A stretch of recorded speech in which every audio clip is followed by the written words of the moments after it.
Seeking a place where young free, and I got what it takes to rock the mic right. Seeking a place where young free, and I got what it takes to rock the mic right. Seeking a place where young free, and I got what it takes to rock the mic right. Still watch what you say, I'm shit mouth, cause 50 shots still turn the gun. The attributes of the man that I deserve is a communicative man, understanding, patient, spiritual, and a leader. But I think I kind of want to ask, can women even handle the rejection if they had to approach men? I did. I can do it pretty well because I got rejected in the end. But if you are confident enough to go up to the man and approach him, then you should be confident enough to say the rejection. Yeah, so I definitely don't want to be rejected by. Do women have game? A lot of women actually do have game to the point where, because we don't put it out front and we don't let you know what we're doing, you don't see it. Bro, do women have game? Only certain women have game. it's like Florida, Georgia, South Carolina. There can be successful all black communities around these racist ass white people. Who said the whites were racist in the first place?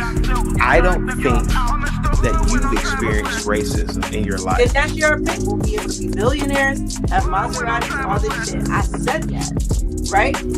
What the fuck does that have to do with me really experiencing racism? There's no woman on this earth more beautiful than a black woman. Like, we come in different complexions, even our hair texture. I mean, like the bone structure, like that's just so like dope. Like, black people are just so dope, and we're like multifaceted. All the talents that we have, like nobody's better. First, Tyler Perry can go eat a bag of Women, don't miss your blessing because he is less than you. You wouldn't date no man that could only pay the light bill? Everything else is perfect. He can only pay the light bill. You wouldn't date no man like that? All the ladies. Love, Dana, Q, none of y'all?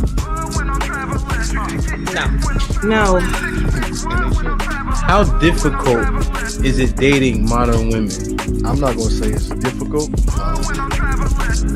And you can take it how you want. I don't think I've never had a problem getting women. It's about just finding one that's compatible to take it to that next level. Do you have fuck nigga tendencies? Absolutely. True or false?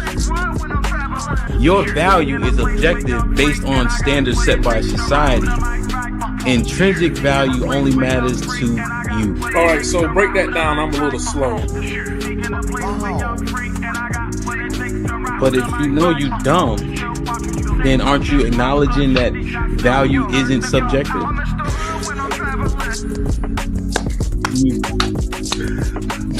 But I'll say, for the most, I say no. And I was gonna say that y'all ladies also need to understand that when y'all ask us to believe you or be on your side, I usually say this on my panels. I was a simp. All right, I went to a HBCU. That's a simp indoctrination zone. Those that went there and those that graduated. Right, like, come on. You're just gonna act like so you gotta No, you have to explain. Wait, so how did I disrespect HBCU? You went to a HBCU, you got a degree, is that right? Yes. Okay. In fact, I misspoke. Pretty much all colleges and universities are simp indoctrination centers because the women outnumber the men by at least 7 to 1. So my thing is, with you feeling like you're not agreeable, is it because you haven't come across somebody that you can actually agree with that would be on the same page as you? No, what I'm saying is I should be allowed to express my opinion. So if he wanted to invest in something, which is like, say, a gamble, and it's your mortgage, would you agree with that? That's why I said something that's not detrimental. Oh, okay. So that will be detrimental. Okay. Right. Could be missing the tooth. She's fine. Even the lowest of the low whites. Because she's high on meth. So let me ask you this question. Well, hold on. Let me finish real quick. And this is another thing that white girls don't do. They don't cut me off. Well, we're on a podcast, and we're going to talk. So we're not going to gas. Let him finish. Let me finish. I just wanted some clarity on a few things, and we having our picnic. You know, spring is here, so we're gonna make that happen. Like I said, B, I'll get back to you. I want answers. Other outside is human. She turn up her location. She must think I'm stupid. She wanna run the street, so let her hold, let her hold, let her hold. She doesn't show signs of stopping. So who am I to be cock blocking? I really hate to see you go. Let her hold, let her hold, let her hold. Direction, choose your own path. You know this is the home of We Major, Me Frosty, Unfamous, and the restricted clothing brands. Let's get it.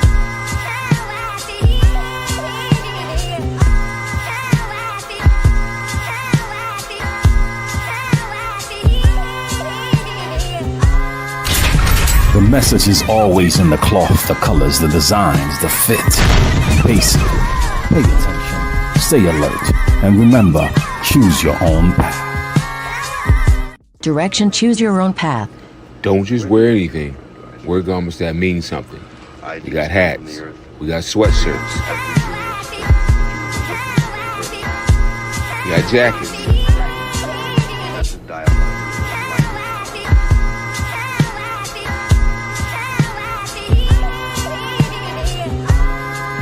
We even got hoodies.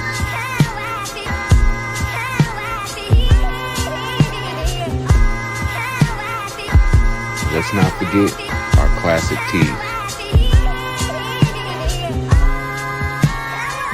Direction, choose your own path.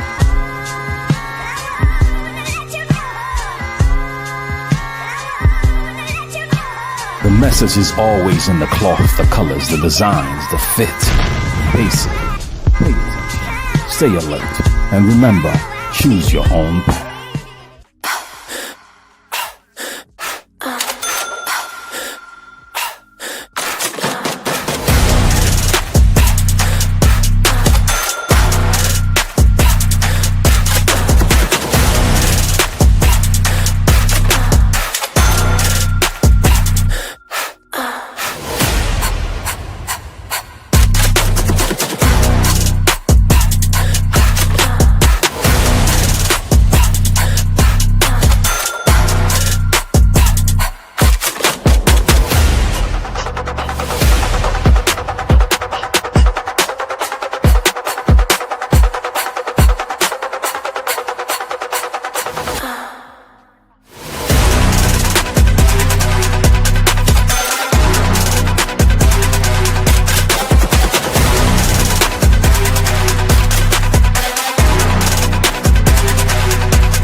Yo.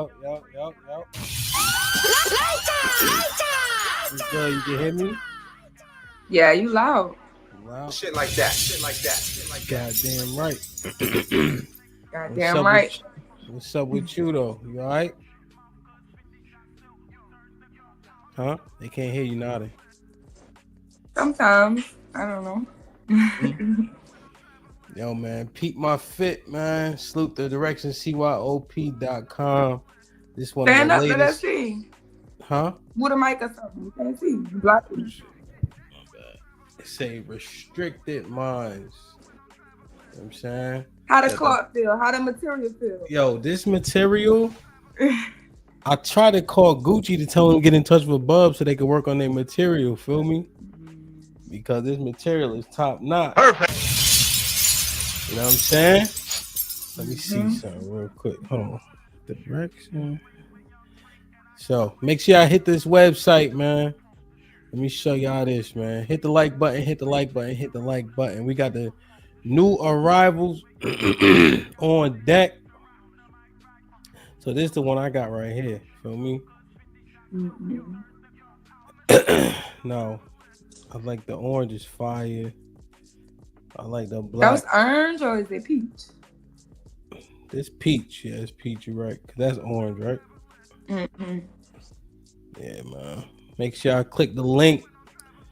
It's directioncyop.com. Let me go back. So we got the new arrivals. You see Bub was in here running amok yesterday. Feel me? He put them single niggas on the hot seat. You know what I'm saying? So shit got spooky for niggas, you know? So make sure y'all go to the website, cop something. I mean, for that spring weather and all that, you know? Let's get it, man. Hit the like button, hit the like button. We got 100 people in the building and we have 31 likes. Let's make the likes match the viewership. Yesterday's show was amazing, man. Perfect. Period. Point blank. You know what I'm saying? But oftentimes when we have these conversations, we don't get to finish them. You see? There's so many perspectives, including yesterday. I think we were able to talk through it decently enough, but there's a whole nother side that doesn't have a penis that we didn't get to hear from. You feel me? Contrary to popular opinion, there's only two genders. Contrary to popular opinion, marriage is between a man and a woman specifically. You know? So we heard from the brothers yesterday. So it's only right we get a couple of the ladies' opinions. Even if we don't got 1,000, we need an opinion regardless. You feel me? So that's what you're calling us now, the no penis people? We're the no penis people? No penis people, you know? Because it seemed like even women was like, a man could be a woman. Like, have you heard women say that before? I heard stupid people say it. Wow. So, again, we got to be very specific. You know what I mean? Because they asked the Supreme Court justice, what is a woman? She stuttered her way through the answer. So that kind of threw me off. You know what I mean? All she got to do is be like XX. That don't Ain't work. no denying that shit right there. Yo, they be denying that shit. You know what I mean? You can't do no chromosome changes yet, huh? I don't think so, but motherfuckers say chromosome only half the battle. Real shit. That shit is crazy. They turned y'all into a feeling. Damn, that's crazy when you say it out loud. They turned being a woman into a feeling, Sherelle. Yeah, till they get testicle cancer. As a woman. Just say it though. That's outrageous. I was listening to this show. The girl was on the swim team with the dude Leah Thomas. You heard about him? The dude, I think he swam at Harvard or one of the Ivy Leagues. But essentially, she was like, the guys and the girls were in one room at first, right? And then they split off. It was like, welcome to the season. So all the guys leave, and the dude Leah's just standing there, and she like, why is he still here? And so the coach just starts to talk to the ladies about, hey, this is our goal for this season. And the coach don't even initially acknowledge it because he already knows. You feel me? So then she said, the coach is like, yeah, so Leah has decided to be a woman or whatever they call it. And so she'll be on the ladies swim team this year. And she said she was just standing there flabbergasted. She said she was flabbergasted and there was a few of her teammates cheering. Like, oh, we so happy for you. Because he said he felt like a girl. They changed y'all into a feeling, Sherelle. Damn. I be feeling like I'm Oprah and they don't never give me her bank account. Like when I go down at the bank, I be like, today I feel like, I'm Oprah. I just want to take $2 million out. That's nothing. That's light. I'm a whole billionaire. They won't let me take $2 million out the bank. It's crazy. Every time it's time to pay taxes, I be feeling like I'm a pet. Because animals don't pay taxes. Don't be letting me slide. I just want us to be able to have equal opportunity to feel like we something else, Yeah, but I want to do crime and then feel like I didn't do feel like I'm not a criminal. As long as I feel like I'm not a criminal, I don't want to go to jail. Yeah, good luck. I want all of it to work in tandem, You want it to work equally. Because, if somebody else's delusions can, run wild, why can't mine? I'm just as delusional. In my head, I'm just as fucked up. They don't think they fucked up, though. It's an interesting dynamic. I said it before. I was looking at this group. This show is trash. It's called All American. Right? It's a good show. It may have this little part of it that you don't like anymore, but that's a really good show. And we barely have good shows, but All American is a good one. No. Tay Diggs is the worst football coach I ever seen in my life. So I can't get past that part. They should have gave you the job. That's a fact, though.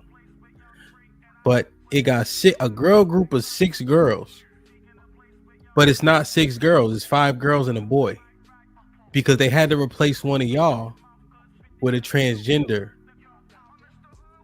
And y'all stay getting replaced. I just was finishing up a TV show that I was watching called The Blacklist.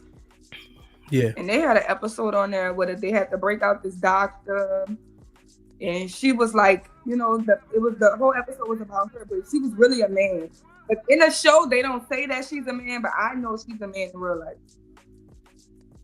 How you feel about that? You could have been playing that role. Tell me about it. I wish y'all stop cheering for shit that don't help y'all. But you know, y'all be a part of that. You like it, I love it shit, you know? I still feel like that's some man shit though, to just run around and start like a movement on how you a woman now. A man shit. Women be voting for all the shit. Cause the men are galvanizing, you know? Even when they put on wigs, men are leaders. Nah. They know how to like put together cults and stuff like that. We don't support that shit. The biggest cult leaders are men, right? The leaders of religion are men. So we gotta understand the mindset of Who? Wait, what? Biggest cult leaders or what? Cult? What are you talking about? Cult. Have you researched cults before? Yeah. Okay, so make sure you And do the a little. cult leaders be men. There's actually, you know, the funny thing. I feel I can find it. I said major, like the biggest ones we know. You talking about white people, right? There was a black. Majority of these transgenders are black. Yeah, I'm just saying, but y'all be jumping up and down with them for them niggas. Here's the thing. Oh, my bad, I forgot I was on YouTube. Everybody on YouTube don't do shit. I'm talking about everybody else. I look like going out there. I wouldn't march for me. Damn, great. That's another topic for another day, though. I just got kind of derailed. All right, let me see who in the chat. We get it popping, man. Salute to the 150 people in the building. And we have 55 likes. Y'all go ahead and hit the like button. Don't let it get too egregious too early. E-Dub in the building. Mel, you already know. My brother D was popping, kid. Hope all is well, man. DC was shaking. T Will in the building. Quincy in the building. What's popping? Light skin name. What up? I meant to send you the link. I know you be working on and off and all that. Homeboy, Shalom. Dale Lee was popping. Lionel in the building. Salute my G. I need an updated anime picture too, B. I'll hit you on the Instagram. Impress, what up? Impress always putting in work. That's good. Sherelle was in the chat. This might Rick Risky in the chat. Riri was popping. Nightbot, salute. Dre, what up? King Craig, I see you. What's popping? Salute, man. Black King in the building. Melly Mel was popping. Miss Jilly, make sure I say what's up to Miss Jilly in the chat. DJ Riff in the building. Salute. Sporties was popping. Like, share, subscribe, tell a friend, man. Oh, Nika Sue was goody. Or ADS was good. How you? Hope everything is everything, man. Let me see. Damn, I can't breathe. Let me see. Call me Queen T was good. Salute, man. Make sure I hit the like button. Juggernaut, good to see you again, man. I don't think I saw you yesterday. You know what I mean? Hope all is well. Let me see. Ronnie, of course. Salute my G. Mrs. Locks putting in work. Homeboy with the $5 set. Shalom Hamp with the fire glasses. And Sherelle looking beautiful as sometimes. Voice of Venus in the building. CJ was popping. OG Vet Life was good. Free zone. We walking this bitch all the way down. You heard? Nas, what up, kid? I don't think I saw you yesterday, man. Hope all is well. Ed was popping. Good to see you. Fishing was goody. Lady Navoa.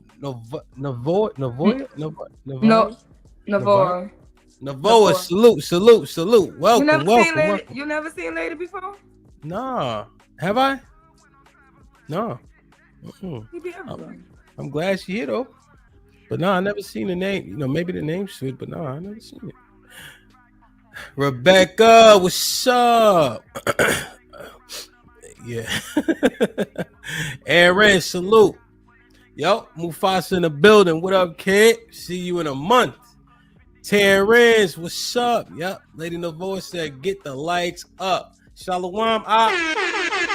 Curtis in the building, man. Make sure I become a member. Yo, Miles was goody. Why you keep saying this? No chaser. What up? I ain't see you yesterday, cuzzo. Good to see you. What that mean? Your kid's grown as hell. All right, you know what?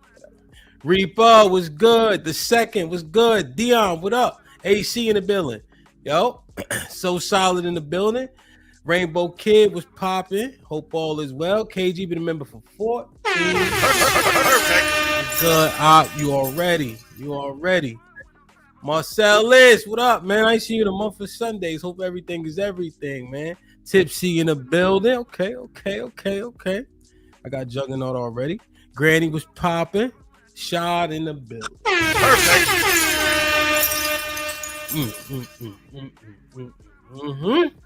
Indeed, man. Like, share, subscribe. Tell a friend to tell a friend. Hit that like button right now if you can. That helps the channel the most. All right, man. We need to continue this conversation in good faith. Raise your right hand. This is my left hand. I, Sherelle, Relly, Rel, will operate in good faith during the entire I'm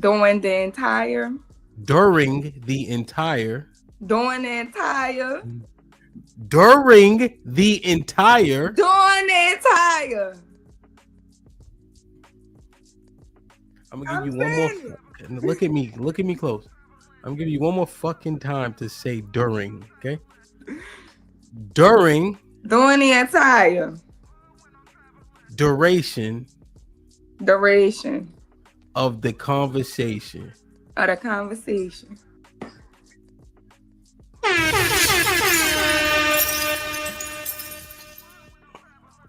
Lady, I know she got an accent, but I don't speak slave good. You know what I'm saying? Jeez, that was more slaves than us.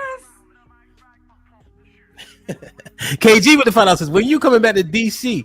I'm coming back there, I don't know, maybe like a couple months or so. You know what I mean? Hero, I see you. All right, man, let's get the pot. Decatur, what up? Look. This would it sound like you said, Sherelle. Doing the entire. You really can't say during? I said during. Yo, I got it. That's not the word? Hell no. Jesus Christ. Okay. Maybe I just said fast. All right. Hush for a second. Let me run this. Huh? What's your cup say? You are the best. Okay, you're there. Huh? Hold on, Chugga will get this to me. So, all right. The one thing before we get to marriage specifically, transactionals. When you hear transactional, what connotation does it have? That's the law of the universe. Break that down. You know, when you give energy, you receive. So everything in life is transactional. Okay. Does it have a negative connotation or is it just is? I think people put a negative connotation on transactional. Because they want to believe that, oh, no, we just do everything from the corners. Motherfucker, you know. Yeah. I think people generally speak, and do you think the majority look for like reciprocity in all that they do? Mm-hmm. Do you think that relations between two people, platonic, intimate, should have a transactional component? Definitely. You think they should or they just do? I think they should. Okay. Do you think that if the relationship amongst two people is transactional, it makes it more superficial? No, I don't think it makes it more superficial at all. Well, think about this. I mean, if it's based on let me finish. transactions. Let me finish. Nigga. Finish. You ain't never done, but you always pausing. Yeah, that's a fact. If I do something for you without the expectation of return, how much more genuine is that? Is as opposed to if I do something for you with the expectation that you do something for me? Which person is more genuine in that hypothetical? Okay, so like, look at this. Like, I think that you would never do something for me without expecting something in return. Why? I think that's impossible. Because at the bare minimum, people want appreciation for the things that they've done. Gratitude, appreciation, or something. or even sometimes people do it just to get blessings from the Most High because you want to be in favor. So I think people who even like feed the homeless and do things like that, they're doing it for something. So people say, "Oh, my blessings come from the Lord." Then you appeasing God. You ain't just doing shit just to be doing shit and then not expecting anything back at all. You may not, if you gift a car, you may not expect somebody to give you a car back. But let's say that person that you gave a car to does something to betray your trust. In your mind, you're thinking, I bought you a whole car. You should at least have some type of loyalty, appreciation, gratitude for a person that bought you a whole car. You would throw that back in somebody's face so quick. So it's like, no, you expect something. You may not expect the same exact thing that you gave, but you're expecting something back. And that's normal. Okay, so you're saying that I need to receive something back. It doesn't have to be equivalent. It doesn't have to be equivalent, no. Okay, so the transactional nature of relationships isn't equivalency. It's just a level of appreciation, endearment, respect, gratitude, something. You count that as transactional. Yeah. Okay. Put a 1 in the chat if you guys agree that if I give Sherelle something, I expect her to at the very least say thank you. If she doesn't say thank you and I feel away, that is transactional as well. So it doesn't have to be a substantive, it just has to be something back. Okay. They put in 1s. I can't see the chat, y'all. He took the chat away. Yeah, they put in 1s. Okay, I think that's fair then. I think I agree with the synopsis, right? I don't want you to be ungrateful. Now, when I see black people out there homeless, I give them $1. They'll be like, "Thank you so much. I'm gonna go get whatever." I'd be like, "Man, shut up," because don't lie to me. Just go take the $1, right? I know don't try to tell me you about to go get a bus ticket to California and we in Houston. I only gave you $1, right? It can't be 10 people starving waiting back for you at the ranch and I gave you this $1 and I just saved everybody. Don't do all that, right? Use this $1 for what you're going to use it for. Is that transactional to you still? Yeah, because I think like in the long run, you would catch up to it. Like it's kind of like what Job was doing. When stuff started happening bad, he was like, "Hey, I'll be looking out for you. I'll be doing your work." So like it's even in a way nobody really expects anything from homeless people. But subconsciously when you give to homeless people, you feel like, "Oh, I'm doing this out the kindness of my heart," or you're reflecting some goodness in you. But when bad things happen to you, you're mad at God, the universe, whatever you worship or believe in. If it brings you something negative from you giving to the homeless, you'll take an issue with that. You'll take an issue with your creator. You'll take an issue with the universe or whatever. Well, I'll be out here feeding the homeless and doing it. Nah, but I'm talking about me specifically. I'm telling you what I do in that specific situation. When I pray, I don't never ask for anything ever. Then I would say you're on YouTube and you wear your drawers outside. You like the super hero on. Well, I don't believe in free will, so I'm asking for things that won't change, right? I just try to conduct myself in a way in which is in the good graces of the Most High by following the commandments. That's how you get the kingdom. And I salute Jesus whenever I get a chance. You see? So that's why I'm saying how I do it is because this is what it says. You see what I'm saying? Mm-hmm. Okay, so let's say that. So if you do that and you follow the laws and the commandments, but you don't get to see the kingdom, would you feel some type of way? No. I failed. You failed? Yeah, I might be a goddamn but what if God tell you like you did everything you were supposed to do and I just think you're short so you can't get in? Oh yeah, I'd be like, my nigga, you bugging now. You can't just go off your feelings. That nigga. like I need only 6 footers in that 144. You know what I'm saying? I need warriors. You short him. No, that is one. That now, if he told me that, I'd be like, that's cap, and you know that. If don't nobody else know that, he know that for sure.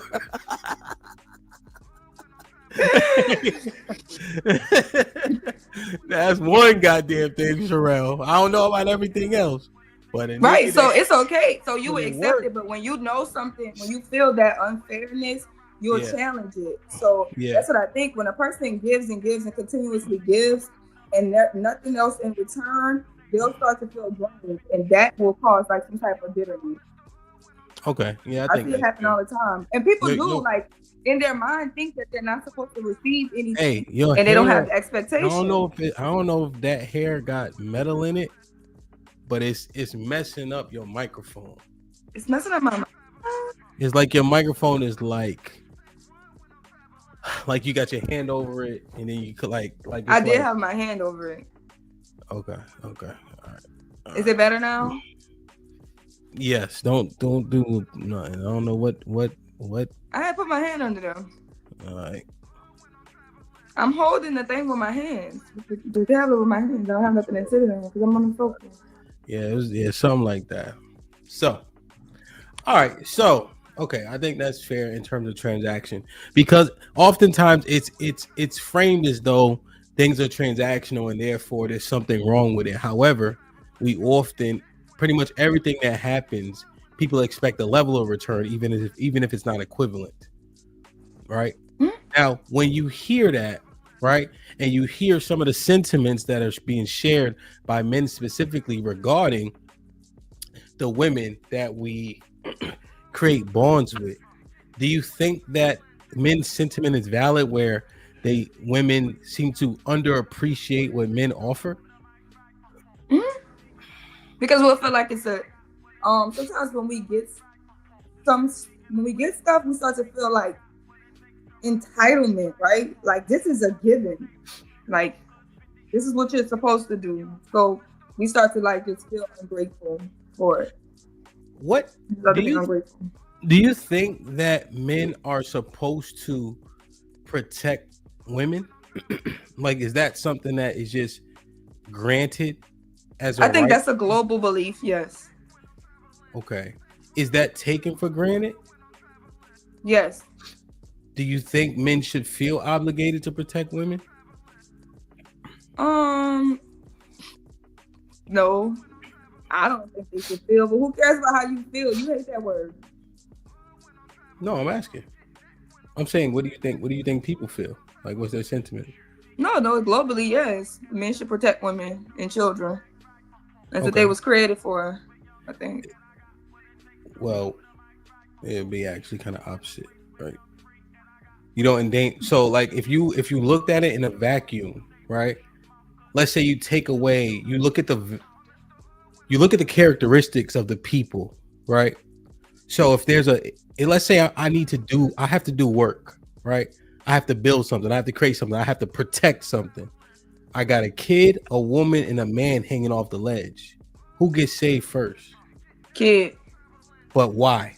You see? Most vulnerable. But the utility isn't there. Yeah, see? But we're gonna always go for the most vulnerable. We just have like that ick, you know what I'm saying? It's like, my dad doesn't hold. He had 14 kids, but he doesn't hold babies, right? They're so fragile. You know what I'm saying? It's just a different way when we look at something, and it's more fragile and more, vulnerable. It's like men just look at it differently. That's the way I told you. The way that a man would hit another man, he wouldn't hit a woman or a child with that same strength. No. I know, but I'm looking at, because you're saying like this what men are here to do, right? But also there's a whole lot of work that has to get done, right? And like, let's say you had a task going up ahead of you, right? You don't know what it is. You got an average man standing there and an average woman. You don't know what the task is. It could be a puzzle. You could have to move a rock. You could have to do something physical or mental. Who you gonna bring with you? The man. And so because in the analogy, I'm saving the kid too, most likely, right? Mm-hmm. But the utility of it actually doesn't make sense, right? If I have work to do, I probably save the guy, especially if I don't know what the work could be, physical or mental. And if you save the guy, he might can save the girl while you save the kid. Yeah, maybe, right? Just out of functionality. Mm-hmm. So when we say men are created for like to kill and or die for the other beings, it's like, but where's the value in utility though? Where does the value lie in terms of just straight utility? I guess the value lies in that, right? That's your ability. Because all men don't have to use it for positive; they can use it to be destructive. Yeah. Yeah, no, it's fair. I'm just thinking of it outside of what's natural. You know what I'm saying? Because it's a natural thing to save and protect what's vulnerable. You know, and that's your ex that you cross, right? Because a lot of times we complain about the things that like dealing with us, right? So like women might complain like, oh, my husband doesn't help clean up or cook, and men may complain about what they complain about. It's their complaints or whatever. But it's like that's just your position, and nothing in life is ever going to change that. 100%. But think about this though, right?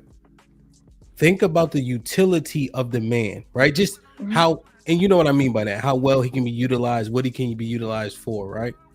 Just because of men's physical prowess, we can do a little bit more than women can, right? Yeah.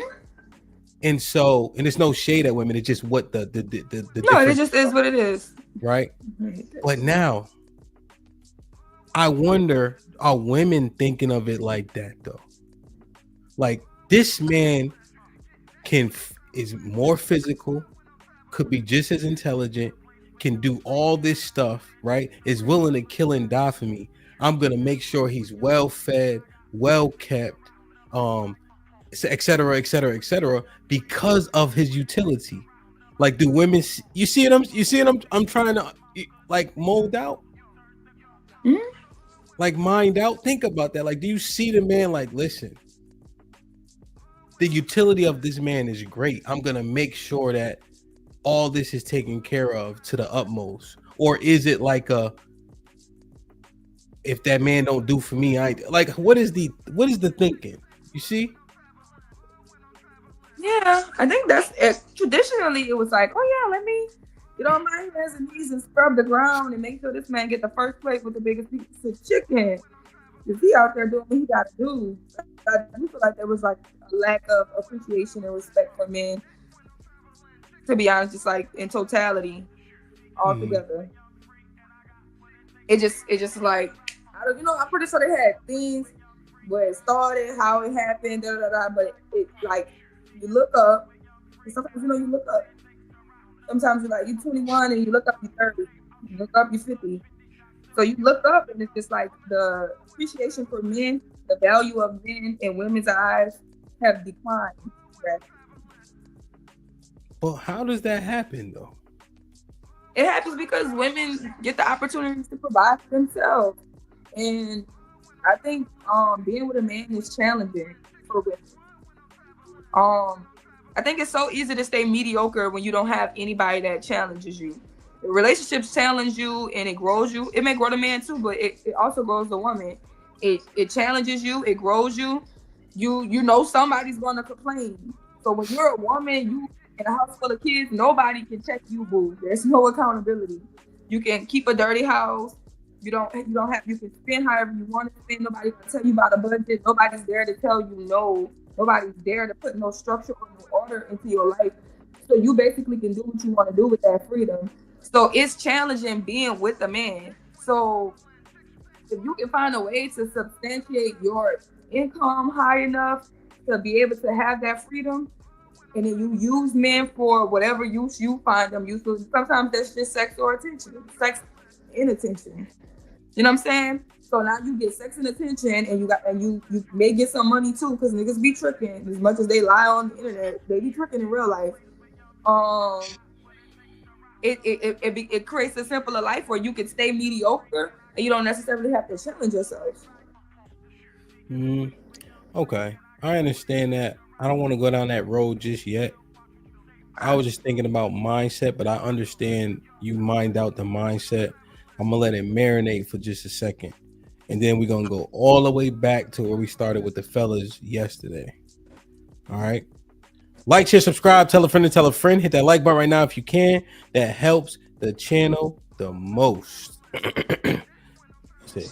Dion with the 2000s. She's doing her best for the pronunciation. Dre with the 2000s doing they tires.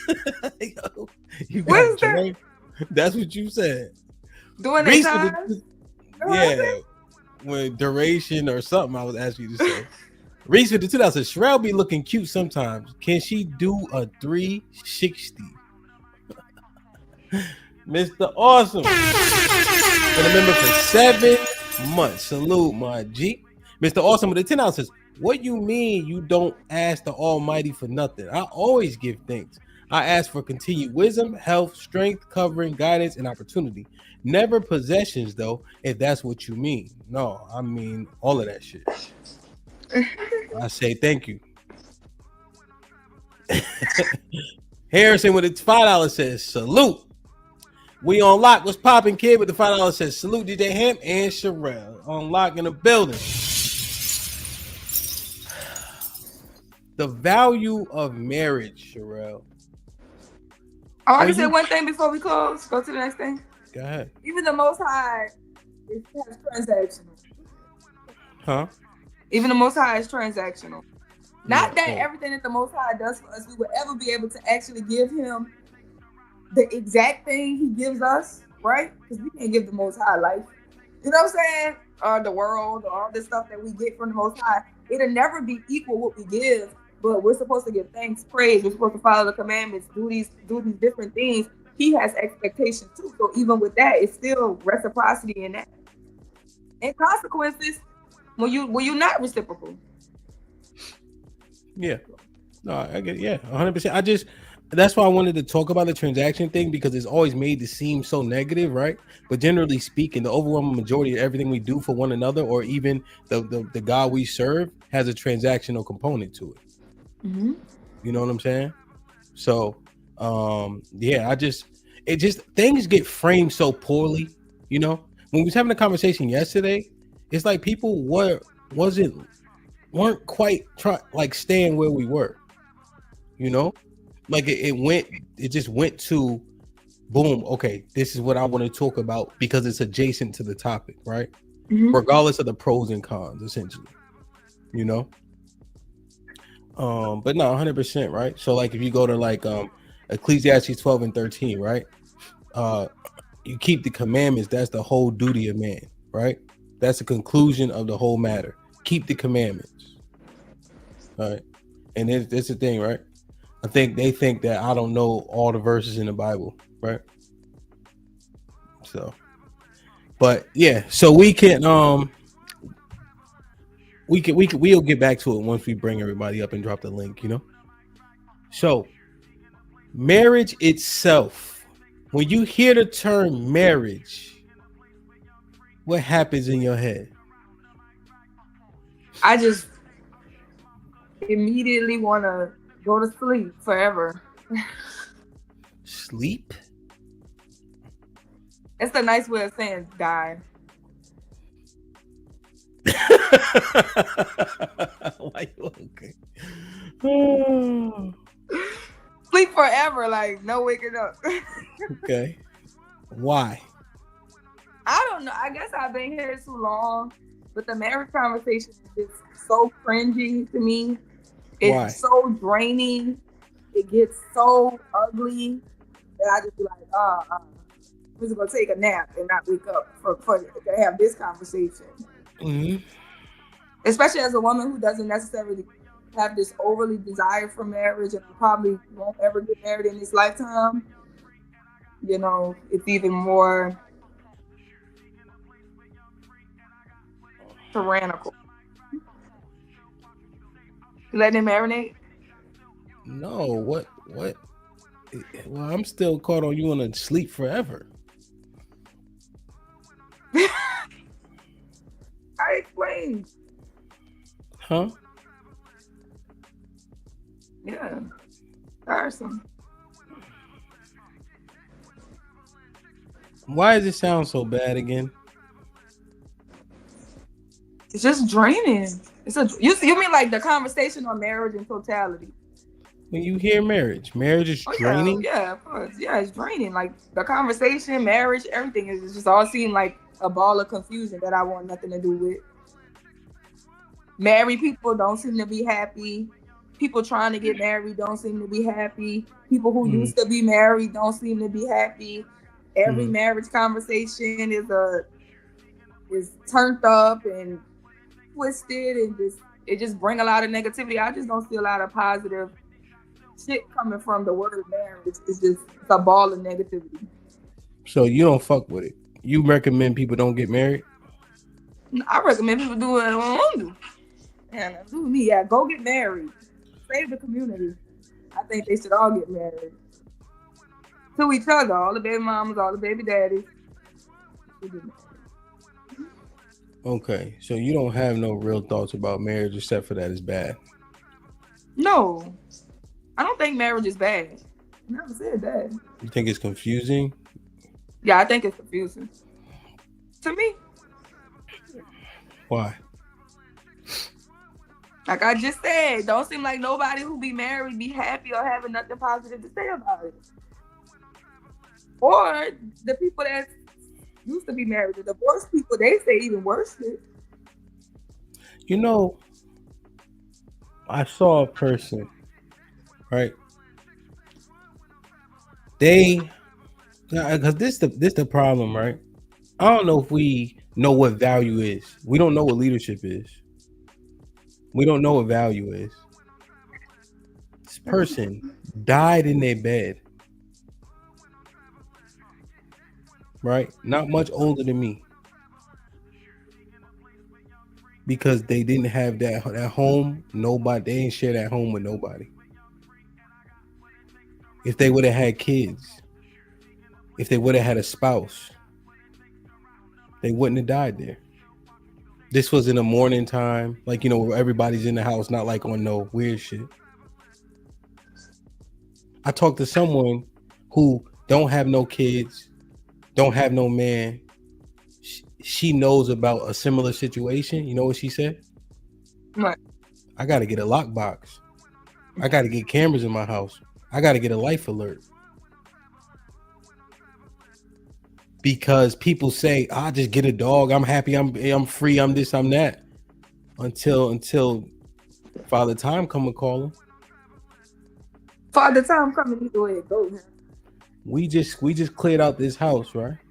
Mm-hmm. Old man living in filth. No family. He had money though. No family. Nobody come check on him. Mail piled up at his house, but he had money. He stay in one of the nicest communities, but he don't got nobody to share with, and he gonna die alone. Last person that been in his apartment was my 3 guys moving this shit out, throwing half of it in the trash. Was a hoarder? No, he just ain't had nobody, and he was, you know, assisted living and shit like that. Now I'm just trying to figure out the confusion. Where does the confusion come from? Too many conversations? Probably so. Women your age, what you 30? Mm-hmm. Just made 30. God bless. What's the positivity in marriage?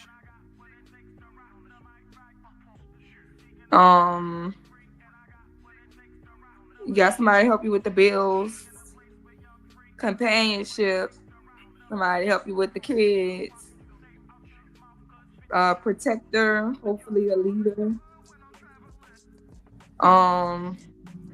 You know, that's it.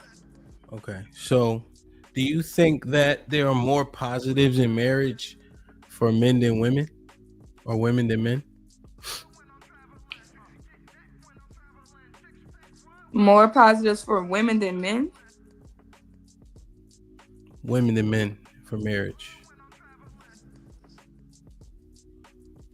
We looked at the pros and cons yesterday. I think so. I think it's more pros for the women than it is for the men. Yeah, like what? I think men make women's lives simpler, easier. If it's a good man anyway. We ain't talking about niggas that be on demon time. But if it's a good man, like, your life is just gonna automatically be simpler. More simple how? Because men, when they come in, like, men are like fixers from what the men are talking about. But You know, men just come in. They just come in with like solutions to problems, and they just like provide structure and order, and things just seem to flow more smoother when men are around. Okay. Do women realize? Do most women share that sentiment? No, because most women are dealing with the men who, like I said, they have all of these crowds, but everybody's not going to choose it to build. Some people choose it to destroy. So once you run into enough destroyers, you'll look at men like destroyers is all that there is. You see what I'm saying? But just like it's the same way on the opposite side. I heard a woman say today on a podcast, she was like, I hang out with so many real men that I forgot bitch ass niggas exist. So I also think it's that, right? So like growing up with around good men who handle business, you may come to the conclusion that bitch ass niggas don't exist, but they do. And some women have only experienced bitch ass niggas. And I think those are the women who are the loudest, the angriest, the most hurt, the most bitter. Rightfully so. Because bitch ass niggas will ruin your life. So you run into them and then you think that that's an example of what a man is. What do you you come think? across too many bitch ass niggas, you can. What do you think most men lie though? Bitch ass niggas or not? Nah, I think most men are stand up.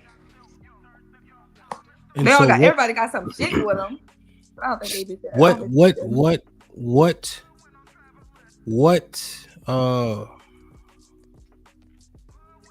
How do I say?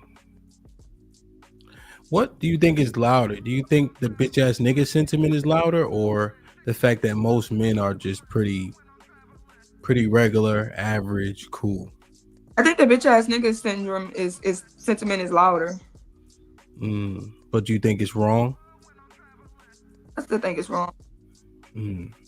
So when women look at men, what do they see the value as? Like, how do you see the value? What do you see the value in men?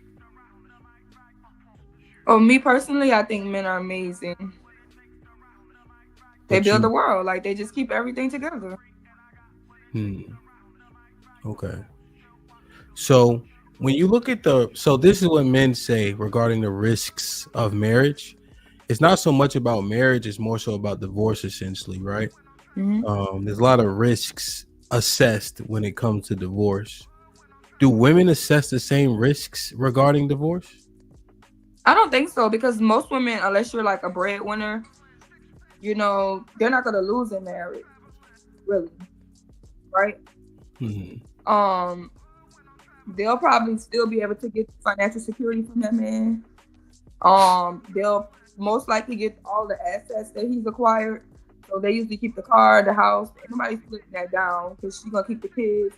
She'll get an income from the kids with child support, or even men who not on government child support still pay child support. You see what I'm saying? Even if the government is not involved, so she'll still get that supplemented income. So all of his investments are going to stay there for her to benefit off. But when he was benefiting from her, he loses all of that plus his investment. Right. Okay. And then he has to go build more investments while keeping up the upkeep of the old investments for her. So in divorce, unless the woman is like Oprah, if she didn't get married, you know what I'm saying? Or Halle Berry or somebody, like, you know what I'm saying? Yeah, like men are typically the breadwinners, so they're gonna lose bad, and women are gonna come out on top during divorce. Okay. Yeah, it's not. Yeah, we went through that yesterday. How the disparity isn't enough, really, in terms of income for alimony to really even apply.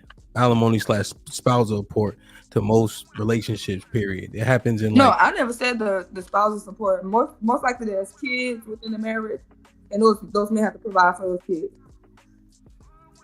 So they're sending something. Yeah. Okay.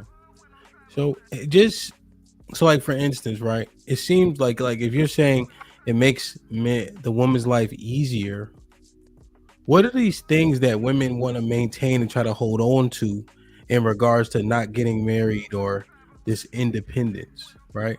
But remember what I said, in a divorce, They don't have to hold on to it because they'll keep the things. Well, most divorces don't end in benefits, though. No, they don't get more money, but who keeps the house? They sell the house. No, they don't. No, they don't. Mm-hmm. They do not sell the house. They let that lady have their house because she got them kids. Yeah, Even no. they put him out before they even get divorced.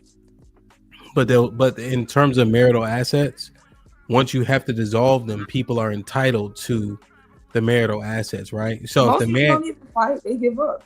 If the man acquiesces, that's one thing. But generally speaking, if they follow through, then marital assets get split.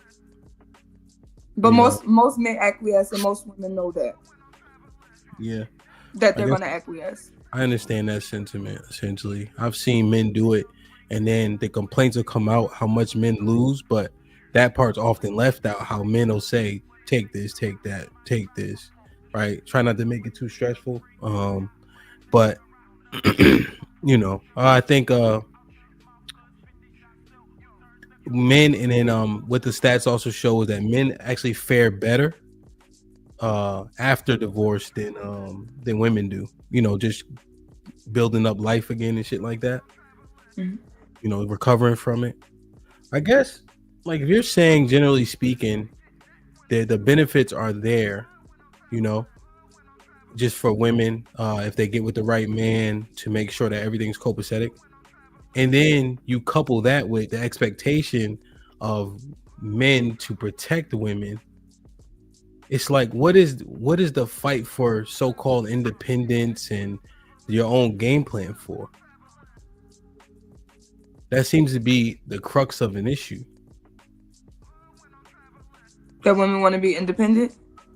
Essentially, but there's independent, but it's like pseudo, right? So as long as, because the expectation is that men protect women, right? Generally speaking. Mm-hmm. So I want to be independent as long as you protect me, though. That don't see how that doesn't resonate. You see, it doesn't reconcile, right? So the independence is like stops and starts when she wants it to stop and start. That seems problematic to me. Pretty much, yeah. It's like, I feel like everybody's kind of codependent or interdependent on everything, because you live in America, like, we're all dependent on the system, the government, the police station, the fire station. Everybody's dependent on something. So we have a lot of security, which is why you know, I think kind of like first world, people say first world problems, because people in America, we're actually feral, you know? So but I understand that. You're right. But that's society. Now, when we get to the relationship, right? She'll fight that man on independence. But then if he don't protect her, he's doing something incorrect. You see? Mm-hmm. So I'm talking about 1-to-1. It's like, yeah, I want to be independent, but if something bad happens, if something tragic, if something violent happens, you need to make sure you step in, right? Mm-hmm. But one of our key issues is that you're trying to maintain this level of independence that you may not even have to fight for. So y'all saying that women are in the relationships wanting to be independent even when they're in a relationship? Yeah. Like, for instance, like you'll hear this sentiment, right? Essentially, it'll be like she lost herself in her relationship. You heard that before? Or she forgot about herself, or she got to take care of her family and all that, et cetera, et cetera. And now, you know, who she was gets lost, right? That part often happens, right? I feel like I lose myself in relationships. Yeah, it sounds like it makes sense, right? Two become one, right? So, but essentially, it's like trying to maintain this thing while still making sure that he does his part for me, right? In terms of what he's expected to do, but then my expectations, I don't necessarily want to meet, almost. Also, I get it. So you think that when women say they don't want to lose themselves or lose their own identity, that's them saying, I want all the benefits from this, but I still want to be able to be independent? Yeah. I never took it that way. I always felt like sometimes women like I said, like men, y'all will keep up your hobbies and things like that. Women let go of their friends. They want to live in a man's skin. They become like obsessed, and like even I think that causes issues within a relationship, because when that man has friends and he has hobbies and he has things to do, you've let go of all your hobbies and all your friends because you're so in love and infatuated with this man that you in his skin. So I think being your own self is healthy, but I don't think that means be independent. It just means, you know, you're still a whole human. Take care of yourself. Don't let yourself completely go. Right. So 100%. Right. This actually, I'm glad they phrased it like this. Right. So these things actually, they don't coincide well actually in a relationship. So as an example, I seen one guy, right? He was trying to tell his wife to do something, right? Mm-hmm. But she didn't want to do it because she has the autonomy not to, right? But then when the bullets started flying, going the way that she walked, and she got capped, right? That autonomy bite her in the ass because her autonomy rivaled his protection. You see? So he's saying, this way, go over here, right? Because a nigga just got killed out in the sidewalk in this club in Virginia Beach, right? But her autonomy, she ignored her man. Am I Borgin? Check. She ignored her man, went the other way, and the bullets start flying. It didn't end well for her. So that's the reason why autonomy and protection actually don't coincide. My kids don't have no autonomy in terms of what I tell them to do, right? And now they go where I tell them to go. So it just, I don't know, people ain't really thinking, you know? Okay. I mean, they still have autonomy, right? They're just using that autonomy to listen to you. Everybody has autonomy. No, they don't. They don't have autonomy? No. The kids, specifically, right? They don't get to, daddy, I'm not, you going, right? Period. Right? But the time his lady wanted to leverage her autonomy over his protection, she paid for it.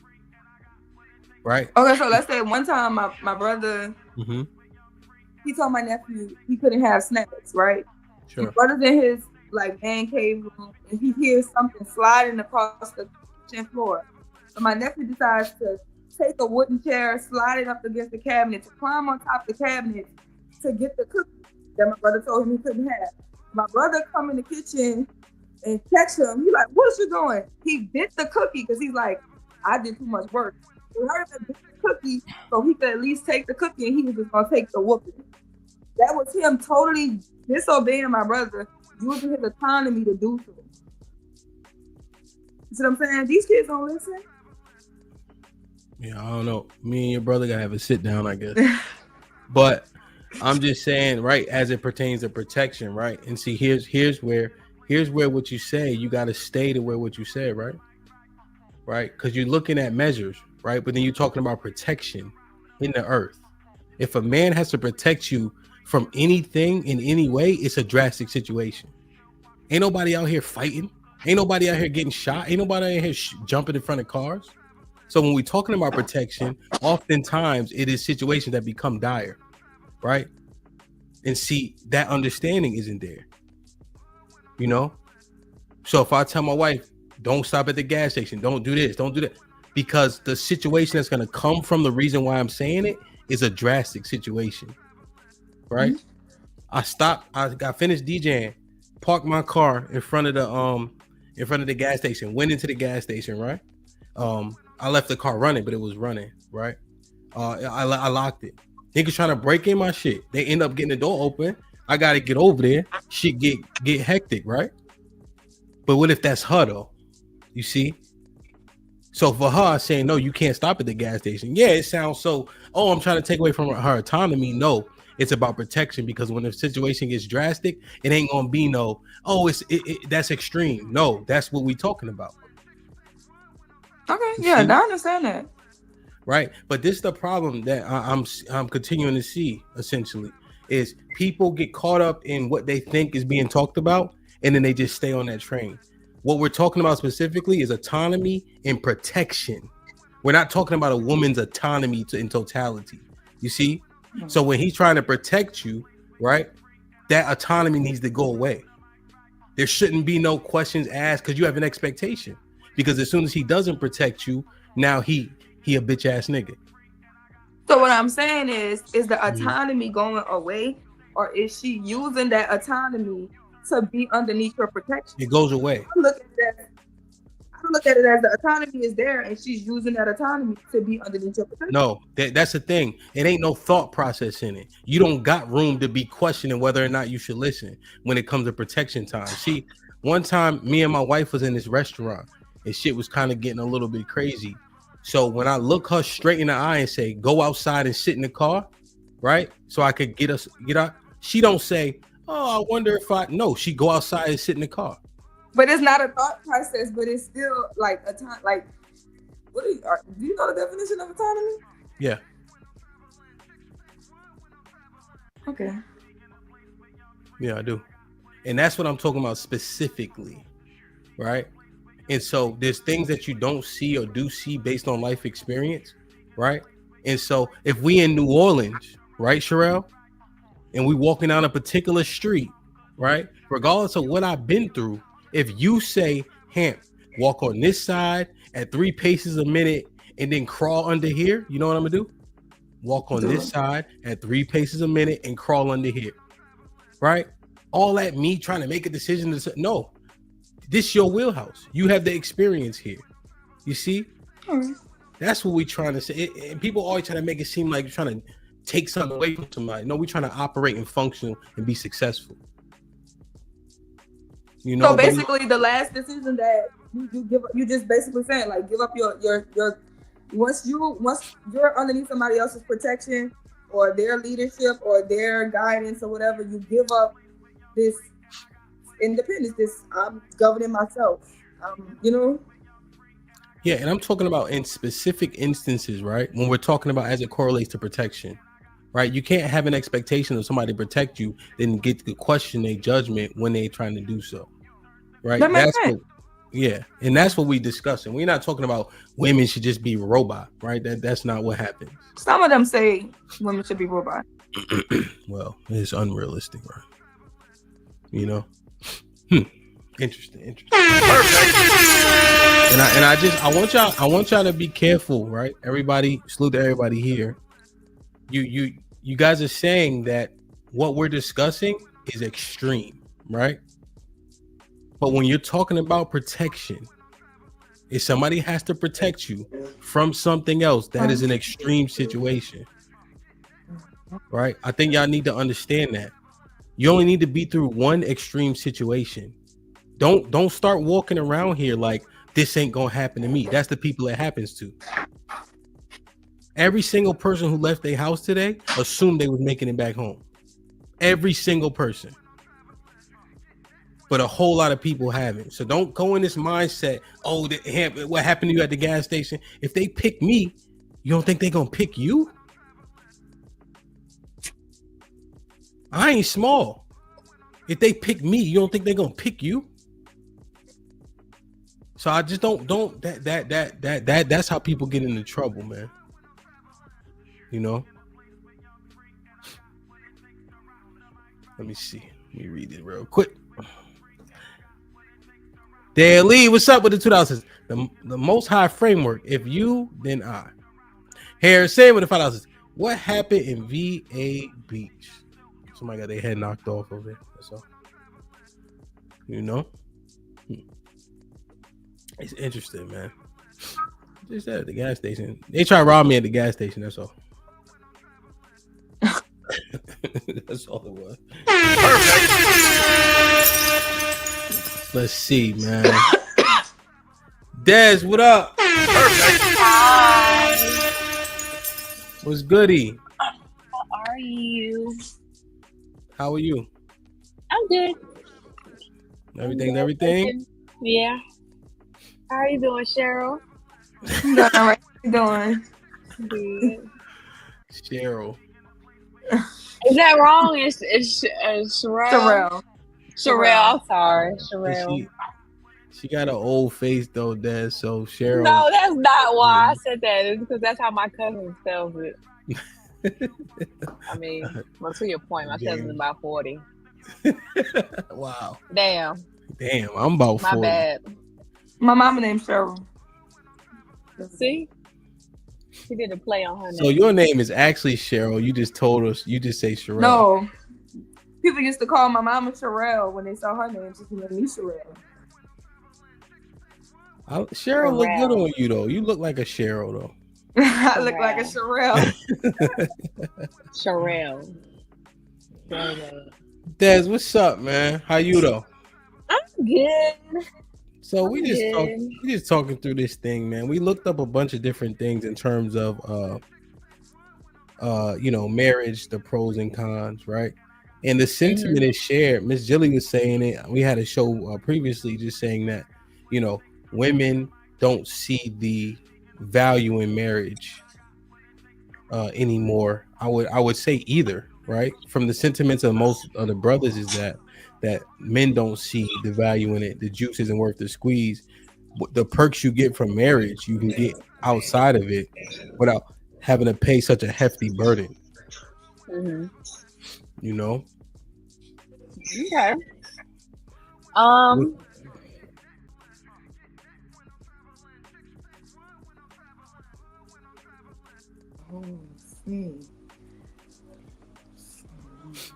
Are you asking me my opinion?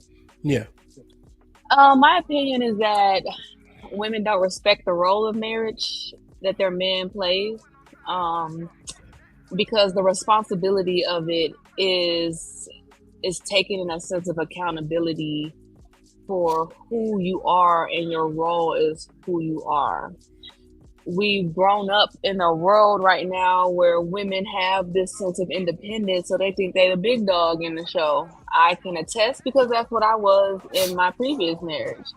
I was a big dog, but then when it comes down to it, your genetic coding isn't designed for you to be the big dog. Your genetic coding is designed for you to be the support system in what the big dog says, i.e. your husband.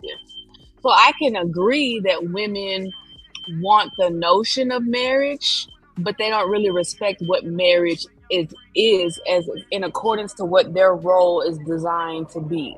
Like you said, that your wife doesn't question you when you say things. There's a lot of women I know that question their husband in public spaces. Well, I'm talking more specifically, like when we in like situations that are getting heavy. You know what I'm saying? Well, either way, if you told her to, this is not to be like demeaning or anything like that, but if you told her, babe, I want you to do this workout specifically, right? It's probably because you see something that she doesn't. And if she's like, well, I don't want to do that workout, that is defiant. That's that's not taking your husband's role into account, of that he's not here to harm you. He's here to facilitate growth and progression in y'all's dynamic. It doesn't even have to be something extreme. It could be something as far as telling her, like, hey, we're going to go walk 3 times a week at this park near our house. And it could be because you don't want to tell her, baby, you get a little chunky, but you care about her health. You know that there's high cholesterol in her family.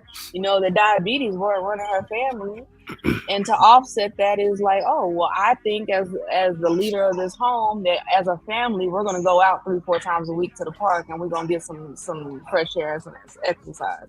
It doesn't have to be a sticky situation. She should just listen to you because she took on your name. You didn't take on her name.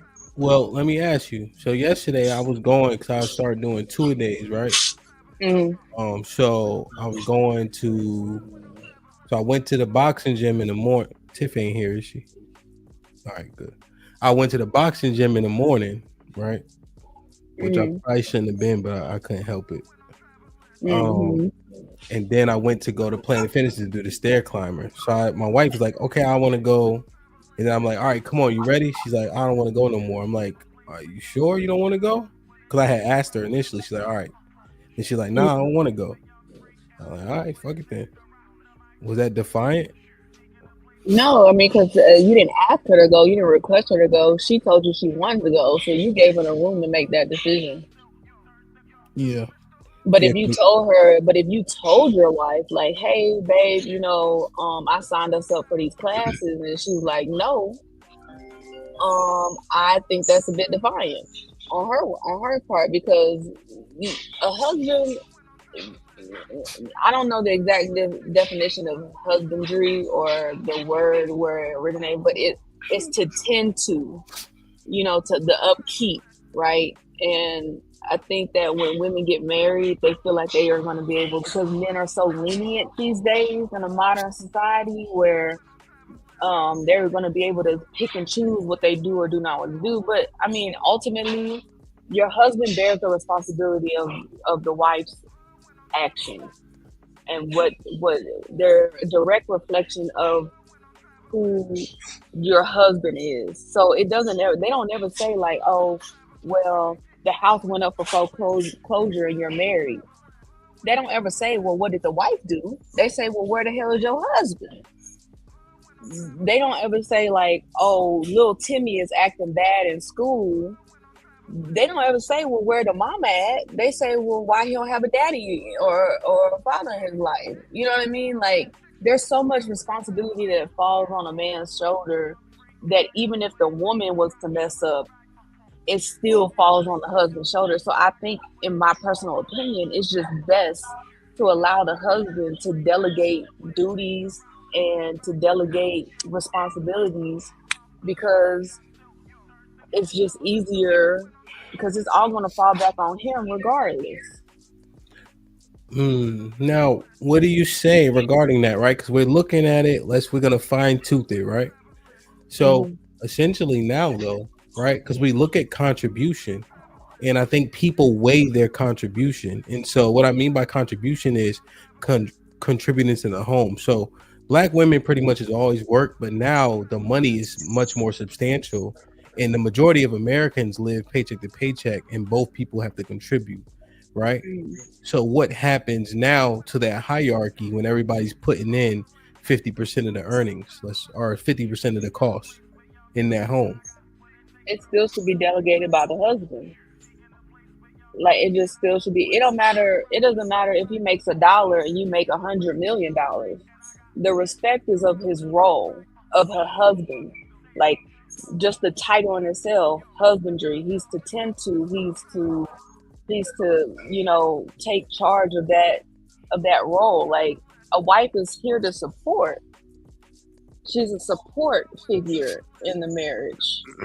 She's not the delegator. She's not the leader, and that's to me is law. That's why it works so well in different cultures, because women know that their role is to support and not to delegate or take control of. Now, it's different if the husband's like, babe, I'm gonna just make the money and you delegate where the money go in the house. But he still gave her that responsibility. She didn't take it from him. She didn't undermine him and take that role. He said, hey, I'm gonna just go out and earn this check, and you know where everything goes. You know how often we gotta go to the grocery store.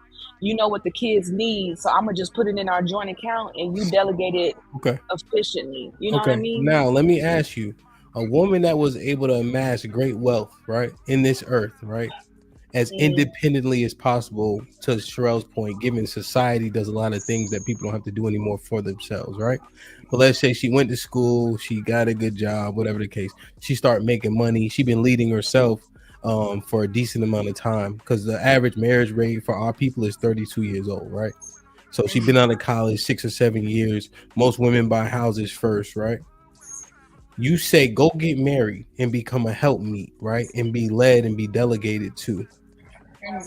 For a woman who's in normal circumstances, which is what I kind of just described, does that sound appealing to her?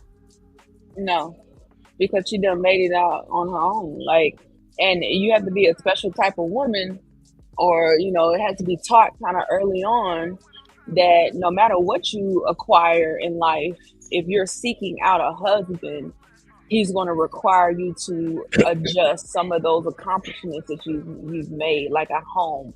Because let's just be real, it's not abnormal for a woman to come into a man's life and let's say that man was previously married and he has a home, right? That's the home that he pays a mortgage on. And if she come into his life, this new wife come into her life, and she's like, well, I don't want to stay there. I don't want to stay there because that belonged to something else, or that was something that you got in your singlehood, right? Most men are make the accommodation to sell that home and then get the home that woman wants, right? I don't understand why a woman can't do the same thing. If you have a home and now that you've merged, you have unification with a man now, why is it abnormal for you to give up those eyes for the weaves when men do it all the time? You think Men so? will. I do. I know an EMS. I know. Then this is just a personal like situation, but I know a guy that was in EMS. He met his wife, but he was previously married. That house is what he had with his previous wife. Now, of course, she doesn't live there. She done moved on with her new husband, but this is the house that he had. So technically, it's a bachelor pad at this point. But he automatically knew that it just wasn't gonna. Even though she didn't say anything, he knew that he was gonna put that house up for sale for him to get a new house with his new wife, so that they have their own kind of like lineage. But why? But think about this though, right? That woman is probably the least submissive woman that you described so far. The new wife? She come into that man's life and he got to sell his whole house and all that because he bought that house when he had the wrong women with him. Mm-hmm. But that's what I'm saying. If they can make those adjustments for us, right? If they can placate our feelings and our entitlement and our ego, why is it so hard for women who have those statures, that house, that good job, that degree? You know what I mean? Why is it so hard for them to adopt for a husband? You know what I mean? That's where I'm coming from. And you think most women who have been, because you know, like women buy houses more than men. I think men we don't prioritize like, let me go get a house as like a sense of accomplishment. You know, men will live pretty low maintenance. Yeah, pretty plainly, right? And then we'll start to acquire different things as we get responsibilities, i.e. kids or a woman and such, you know. But I'm just asking, right? And I understand what you're saying, but what's the actual reality, right? Because our disparity in income isn't that a lot between our people. You know, it's $3 or $4 grand. So men make a little bit more money, but like in the interest of marriage, what should the thinking be today? What should the thinking be today? So if we're doing about the same good, right? We get married at a little bit later time, where people are acquiring more assets and etc. People have been living independently as adults, and then they come together. What should be realistic expectations when people join? Is it realistic for a man to say, yeah, this is the hierarchy now? Like his say is law? Is that what you're saying? Is his say is law? Like what you saying? Well, to answer your question, I think when people go into a marriage, these are all discussions that need to be had prior to getting married. That way, you know whether or not there's some unification there. There's no division, because yeah, they can look good and stuff like that, but if you're not on the same wavelength, then you're headed towards division, two separate visions. I honestly think, in a traditional sense, if a woman takes a man's surname, that she should acquiesce to what his vision is. But in modern times, women don't have to be with men no more to be taken care of, because they can take care of themselves, right? Okay, so now, right? So that, that's where we are. So now that we know that the need for a man's provision doesn't, whether or not it's needed or not, the sentiment is that it's not needed, right? Well, right. They're looking in the shallow waters, though, Hamp. If you're looking at just financial, take this walk with me, though. Take this walk with me. Take this walk with me. Take this walk with me. The sentiment, meaning the feeling, is that they don't need a man for those things, right? Okay. Once we get down into the gritty, that shit might change, right? I agree with you. You feel me? But the Yeah. sentiment is like, yo, boom. So now, marriage, do you think marriage is still important regardless of the sentiments? Yes. In my opinion, marriage is very important. Okay. Whether or But the not, go sentiment, ahead. well, yeah, okay. So but the sentiments are what they are. Mhm. So does there need to be a level set and adjustment regarding marriage? What should men realistically expect?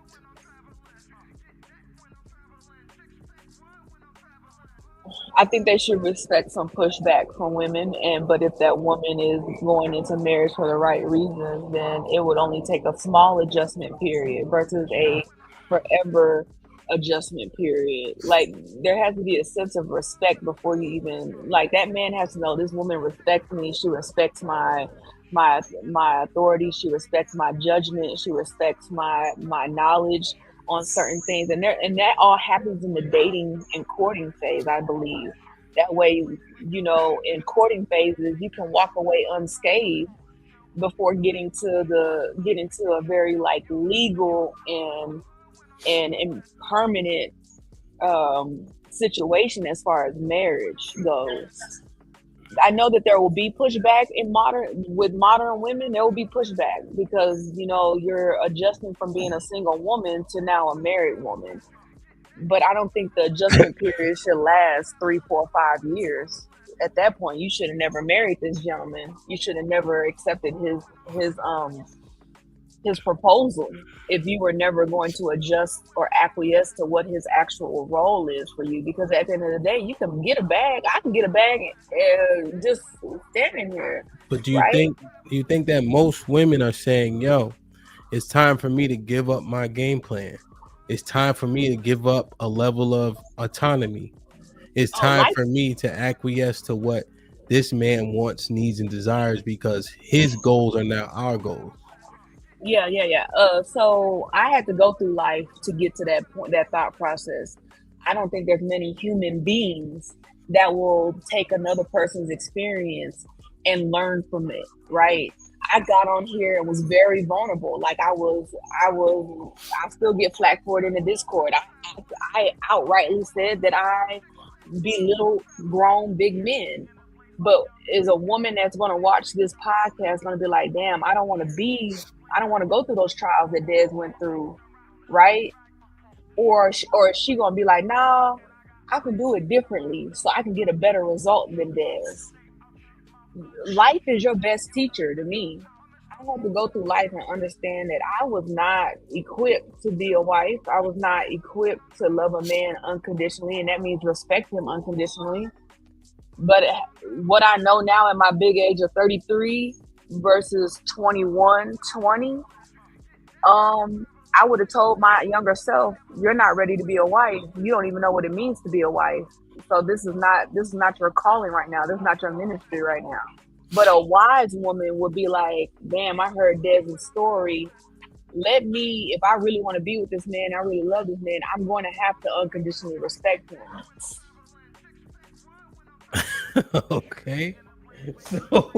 So okay. But what? All right, let me ask y'all this. When men say they don't see the pros of marriage, do you disagree with them? No, not when they have to have pushback, and it's not easy to be married to a woman. Because it sounds like that if the ideology of modern women is as such, then he would get married like in spite of all that stuff. I think maybe he's more concerned with like maybe the man is like, you know what, I could deal with a woman's attitude. I know what to expect with a modern woman, but I really want to have a son, or I really want to have some type of legacy. So I'm gonna eat shit because what's most important to me is having a legacy. And I'll work out the kinks with this woman because she's shown to be, somewhat attractive in a way of being respectful and working together as a helpmate, right? So I'm gonna eat shit when she's not quite pliable, I'll just add some more heat to her, and maybe she'll become more pliable. I think it depends on what his end goal is. Like, does he want a son? Does he think he can make a son to carry on his name with this woman? Okay, so you're saying he need to be willing to eat shit if he want to have kids. And so if he decides to, because eating shit in this aspect, what that symbolizes, like her attitude, not being so it's submissive. guaranteed though, right? What's guaranteed? Eating shit? Yeah. A woman's attitude is a woman's attitude. So yeah, I don't know a man that has a perfect wife that don't give him attitudes or pushback. So if he want a kid, the marriage would be valuable to have the kid, essentially, right? Yeah, legacy. Okay. That's what I think now. Legacy. Well, kids, I would argue kids are lineage. Legacy is a kid may or may not be part of legacy, but kids are definitely lineage. Okay, well, lineage. Based on what Dez is articulating out, based on what you guys heard, do you agree with men that the juice ain't worth the squeeze regarding marriage? So the benefits that we named yesterday was when you have a kid within marital confines, you have your paternity rights that they're assumed, right? Essentially, there are tax benefits, but to be completely fair to the conversation yesterday, the tax benefits are largely when you make more money or there's a larger income disparity. A lot of people don't qualify for a lot of the tax benefits that are seen when you in marriage, because the money has to be either much higher or you got to qualify for different exemptions, so to speak, right? So and then the benefits were obviously you have like power of attorney, things like that, but when we weighed the benefits, a lot of the stuff that you can get outside of marriage also, so when you guys hear it and Dez is saying he gonna have to eat a little bit of shit, he gonna have to deal with an attitude, marriage here is monogamous in nature. Do you guys see the benefits of marriage for men specifically?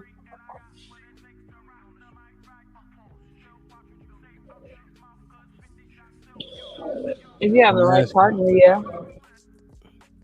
You said partner, you already. Well, I'm sorry, not partner. I know y'all don't like that P word. If you have the right helpmate, then I see the benefits, especially if a man has a vision and that woman compliments him. Like for me, I probably compliment an ambitious man because of my skill set.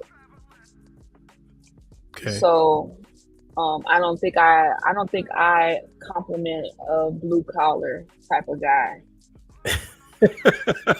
Why? Well, because of because a blue collar guy, in my mind, this is what I think. A blue collar gentleman would probably like his wife to be like just like him, a 9 to 5, come home, cook his dinner, tend to the kids, watch TV, a show that y'all like collectively together, and then do it all over again. Well, my life and what I find happiness in is being a creative and being in spaces where I can help people build brands and stuff like that. So more freelance.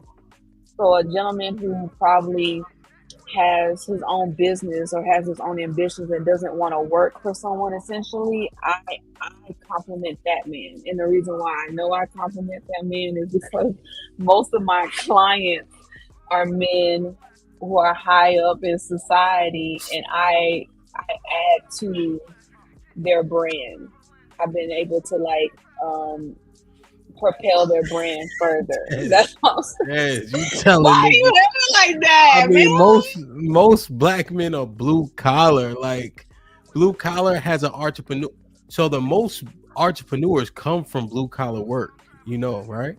So like when people become master plumbers, as an example, people often create their own businesses, So like my father does concrete construction, and so he's been doing that for a long, long time. you know. Mm-hmm. So, but that's what like, I'm saying. He turns to entrepreneur, so then I would compliment that man. But I'm but saying these a are man blue that wants collar to men, do though. These are blue well, collar men. You so know. what should I call it then? Should I call it like a guy who works for someone else, like how a 9-to-5 guy, or a guy who makes his own hours? Like, what should I call it? Well, you're just talking about someone who isn't a W-2 employee, right? So Yeah. that could be a 1099. So as an example, from the clubs I DJ at, I'm an independent contractor, but I get a 1099 from all these places, right? Because they have to let the government know how much they pay me. YouTube does the same thing, you know. But you are saying somebody who's ambitious, but here's the issue with it is that you are assigning what ambition is. Right, that is not a subordinate stance that you're taking in terms of being a help meet. He has to meet your requirements, in which case now you'll sign up for him if you like how ambitious he is based on what you determine. That's tough.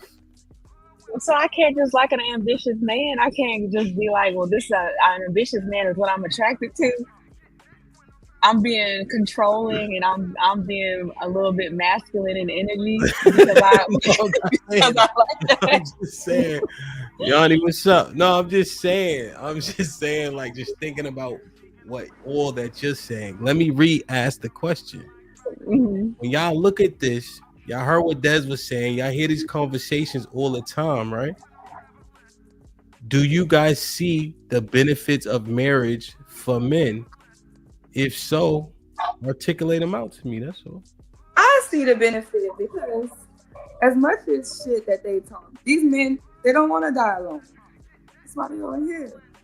So, of course, if they find a good woman that really loves them, that's working toward them, men who have good wives, they speak highly of their wives and how beneficial their wives is. So it's clear that if you have a woman on your team or a woman on your side, you speaking to this him, it can be beneficial for your life. So I definitely can see the benefits and men still getting married. Do I see the bullshit on why they wouldn't want to get married? I see the bullshit more than I see the benefit. So weigh them. So the benefits. Yeah, the bullshit, especially Des, the bullshit is like, you just added 75% bullshit. Put him in the fucking You killing me because I'm a blue collar worker. That hurt my feelings just now. Des, you've done enough. All right, let me see. How you say Yanni? Yanni, what's poppin'? How you? What's up? How you doing? Best friend. Oh, what's up, Yanni? Okay. Salute. All right, Yanni, we'll get you in just a sec. You been listening or no? No, I haven't listened. I'm just joining. Okay, all right. I will give you a synopsis, then you can jump in. All right. Cool. Callie. What's cracking? You know they say everything cracking till you pop them. So you heard the grave that Des. I mean, you heard everything that Des said. What? When you hear the conversations, right? And you look when the men say the pros don't outweigh the cons, do you see men having more benefits than not regarding marriage? On the internet, I hear holistically. More so, bring in the internet plus what you know in the earth, and then answer. Then yeah, I do see a benefit to marriage. As far as like on the man's side, right? But what I will say, you got those Temu headphones in? No, I don't have the Temus in. I got my Walmart in. Okay. Go ahead. But no, I would see the benefit. I don't know if I'd be able to articulate it like a man would who does actually see the benefit. But I know that it is there, or else they wouldn't be there doing it. You know what I'm saying? No, Callie. What you mean, no? Well, I don't. They wouldn't be there doing what? In the marriage. They ain't married. What you talking about? I'm talking about people who. I'm talking about the people who express the benefits.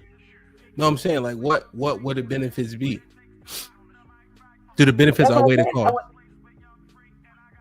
from what I hear and see, yeah. Would I be able to articulate like a dude would? No. What are they though? You know what they are, even if you can't spell them out. All right, somebody that got your back. Somebody that Now, Callie, all right, here's what we're gonna do, Callie. I got a better idea now. It popped in my head. When you say the thing, I'm gonna give you the retort. Okay. Have your back, except for the divorce rate is 50%, and women initiate 80% of them. Okay. What's the next one? Then HAMP. You know what? What? I'm just telling you what the retort is. You know that's no. It's more about me than it is about you or anything that you're saying. Okay. Mm-hmm. Let me get a second. Okay.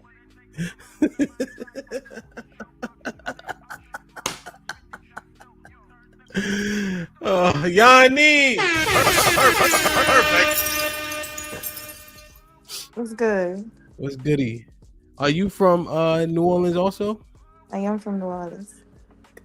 Do me a favor. Pronounce this word for me. Orange. Orange. Okay. All right. Oof. Okay. See, I do have schools there. All right. Perfect. All right. Good. Just making sure. Oh, you're a funny man, huh? We went to the same school. No way. No, you didn't.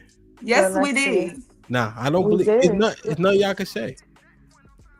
So, Yanni, yesterday we talked about the pros and cons of marriage. It was specifically, welcome first and foremost. And it was specifically regarding the men. So it was only men on the panel, you know? And so we're walking it down slowly here today with the ladies. So Sherelle and I opened up. That's my ace boom coon. We do this show, God willing, on Tuesdays, right? And just looking at the benefits and whatnot, because men often say that men don't see a bunch of benefit in marriage. There's also a sentiment coming from the ladies that are a little bit younger, right? Essentially, that say they don't see the benefits either. What's up, Tiff? Or the benefits don't outweigh the cost. Like women aren't trying to get married; they're not pushing for marriage anymore either. So, before I ask you a little bit more in-depth questions, what's your take on marriage specifically? I believe like if it's done the correct way, it's a beautiful thing.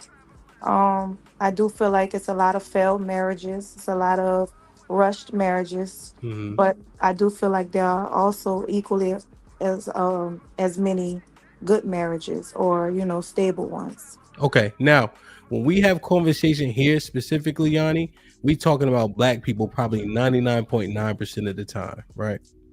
So when we take our people, right, we married at like 30% click, which is kind of low, you know?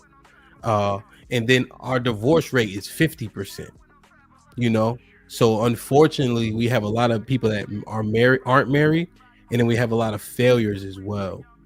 So what do you do with that information? Essentially, like 30% of us are married. Do you think that has a negative effect, or it just is?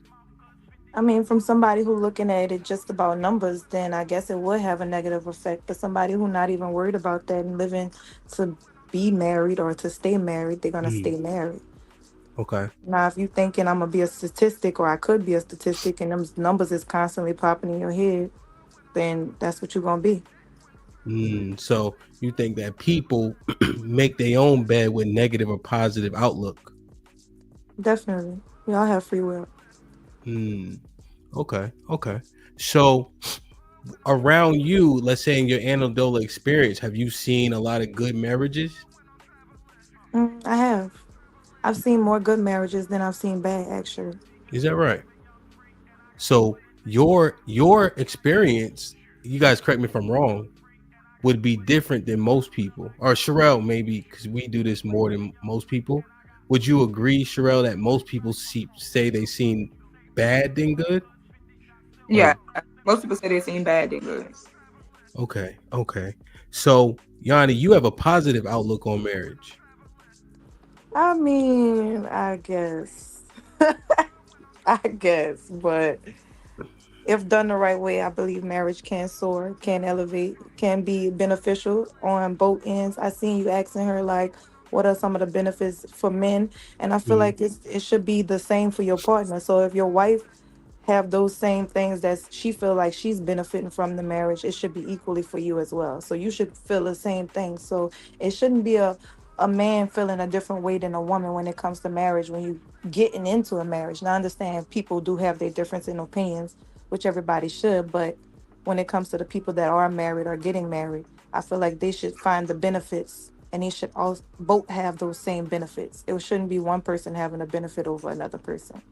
Do you think equality can be achieved in that way, though? Can quality be achieved in that way? Equality. Oh, equality? So, like, let's say we is on some Huggy Bear shit. You think that you're gonna provide the same things to me that I provide to you? I would think that's unrealistic.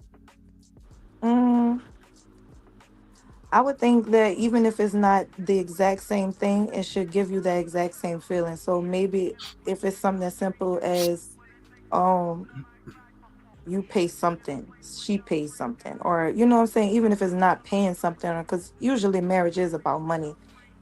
Damn. But why you say damn? Well, because if marriage is about money, I don't know if you want to build a I'm foundation not saying around that money. all marriages are built on that. That's not what I was getting at. But Which I'm ones saying are the that's good ones or the bad ones? I'm saying that money is a factor in all marriages. Okay, that's fair. The ones that survived, the ones you say were good, you think money was the baseline? No, I don't think money was the baseline. What's the baseline in those good ones that you saw? A lot of the marriages that I saw, they were together when they didn't have no money. So I think longevity, consistency, loyalty, stuff like that, that Mhm. provided a certain type of stability in each of their minds that this was the person that I wanted to be with because this is the person that has been with me while I was sick. This is the person who has been with me while I didn't have They no have money. shit. Yeah. Type shit. So now, Yanni, look at this, right? The average marriage age for our people is 32, right? People are usually just kind of hitting their stride a little bit around that age. People aren't shooting in the gym with each other, if y'all know the song, right? And so now people are coming to not the finish line, but they already in the race.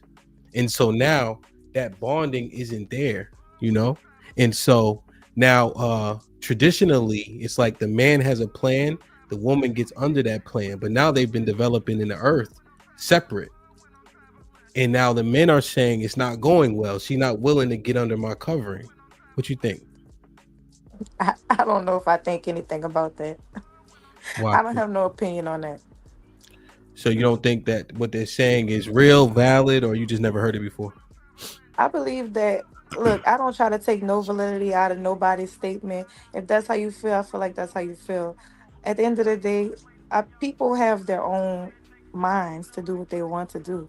So if it's now coming to the point where they feel like women don't want to get under their plan, that's just a man feeling like that. You know, Mhm. I'm sure you can go find other men that don't feel like that. Yeah, but I think that so what we try to predicate things on in order to move the conversation forward is majority and minority, right? So the general sentiment for the majority of men is that the women are largely uncooperative, right? And what you highlighted in the successful marriages is they were together when they didn't have shit and they built everything together. But now people are coming together kind of in the middle of the race. And so the lack of cooperation is causing us to be apart and not together. So what is your synopsis on that? What you think? I think that's a true statement in a sense. Okay.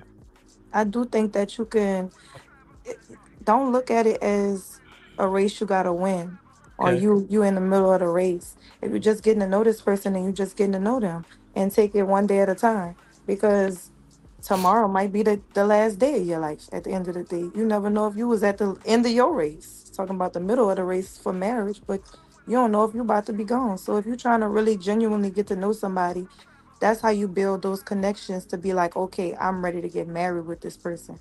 I know enough about this person. Okay. Yeah, I understand it. What are the benefits of marriage, Yanni, for a woman? Yeah, I don't know. I'll let you know when I get married. So, So but you want to get married?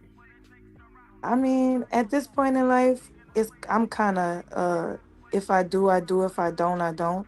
If I was talking to somebody or had a relationship, I probably would have a different, mindset. Be like, yeah, I'm trying to get married, but I I don't have a yeah, I want to get married. I know I don't want to get married answer for that. I did Okay. at one point in time, and I think life lifed, and that made me have a different outlook on it. Okay. You had just in terms of surface level information, you had a negative experience with life in regards to like a man, Yeah. and it changed your outlook from positive to negative, or positive to unsure, or if it happens, it Right. happens type thing. Right. It changed it to if it happens, it happens. Because in that situation, you think this is the person you're supposed to end up with. This is the person that, and then it truly is not that person. So it does make you iffy on your, decisions. Like I said, you don't want to rush nothing. I think that the marriages that I've seen, that I see now, that are Mhm. still good marriages, they have wavered through things. They have gone through things, and that did not test the fact that they knew that they wanted to be married. Me, I have gone through things, and that tested that. So I know that, maybe, that may or may not be for me. Damn. So Yanni,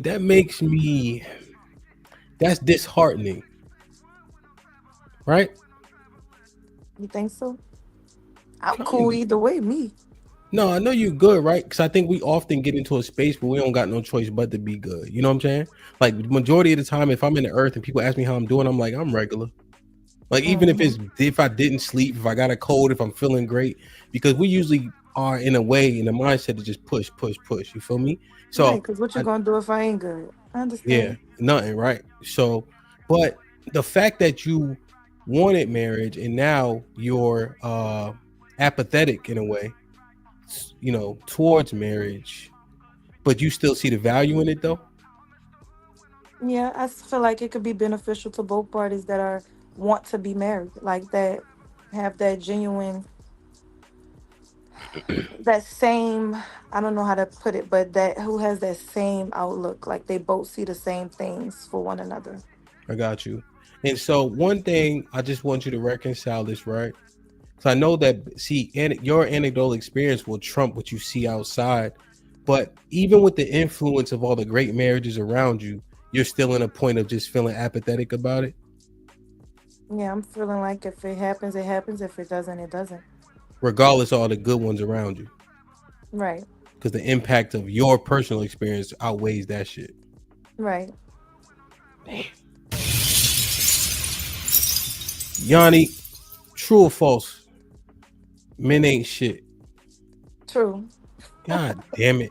All right, mute, Yanni. Tiff, what's up, man? Golly, we gotta come back to that. Tiff, can you hear me? What's Hey, goody? What's up? good.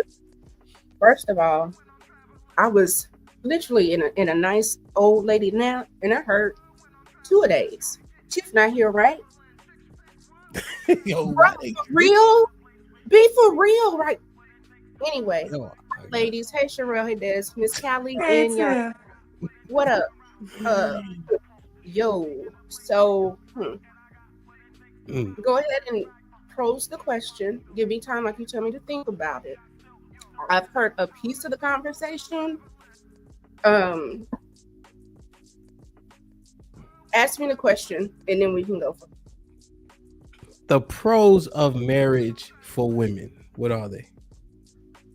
So you get to, 1, have a covering.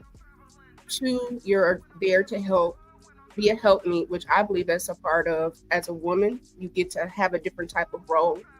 I think if you have children, you've already baked in legacy. If you have means or wealth, you're going to end up keeping that residual. You have a tax benefit. You also have a benefit of just somebody doing life with you. If you marry a friend, you have somebody that you can do a partnership with. A lot of times I think wives don't understand that you are a helpmeet, but you have to have a husband that is also submitting to God. So to me, to have a covering in that trifold where my husband is God, my husband, and me, he covers me.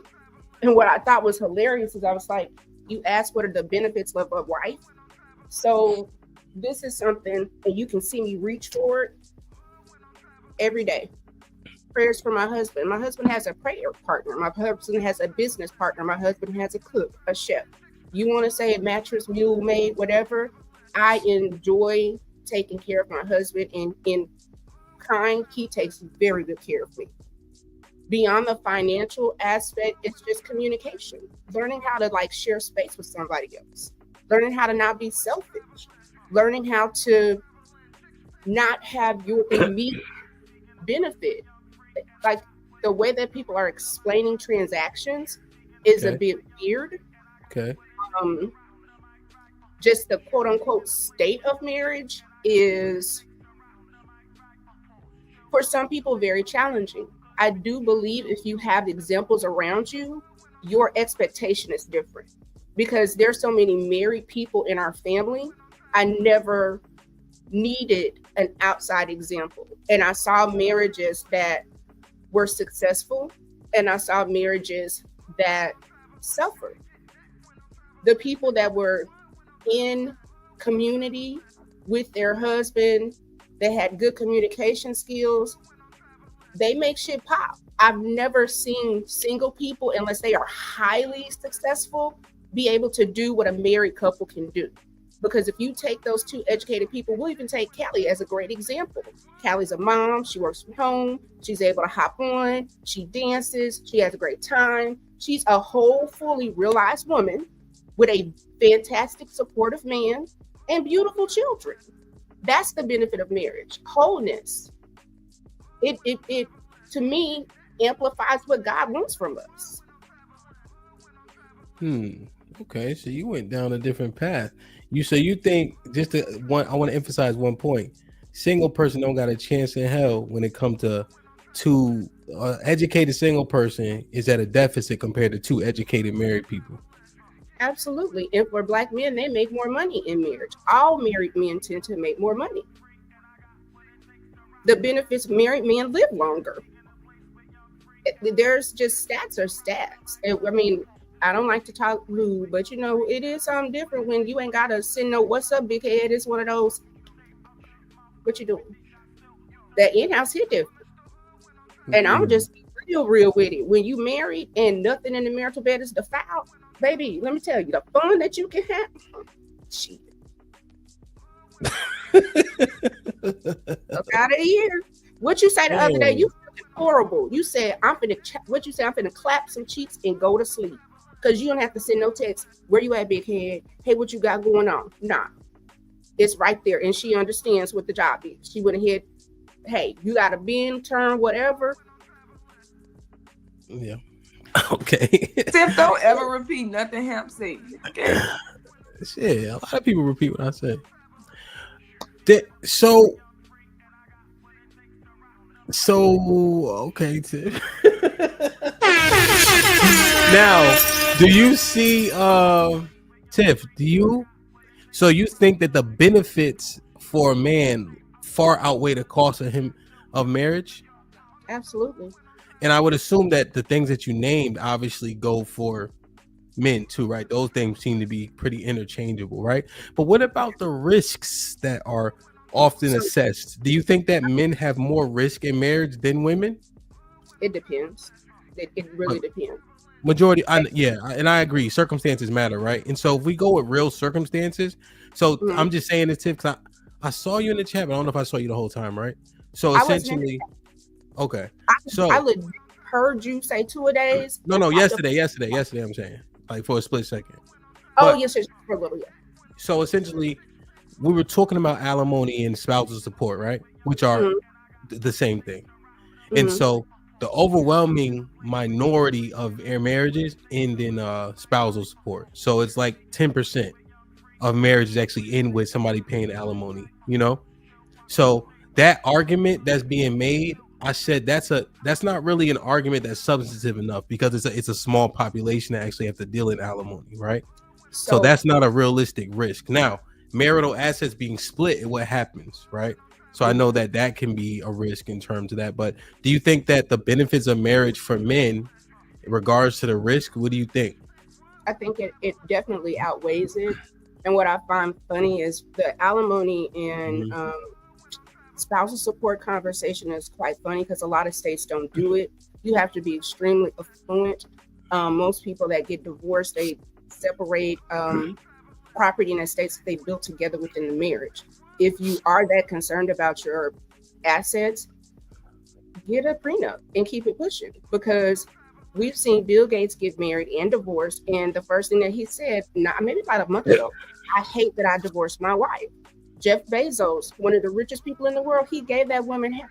If you got $1 billion, you got 60 billion, you're not worried about that 2 to 3 billion. And he admits that she helped him, because at night, guess what? Who you think he was talking to about his ideas?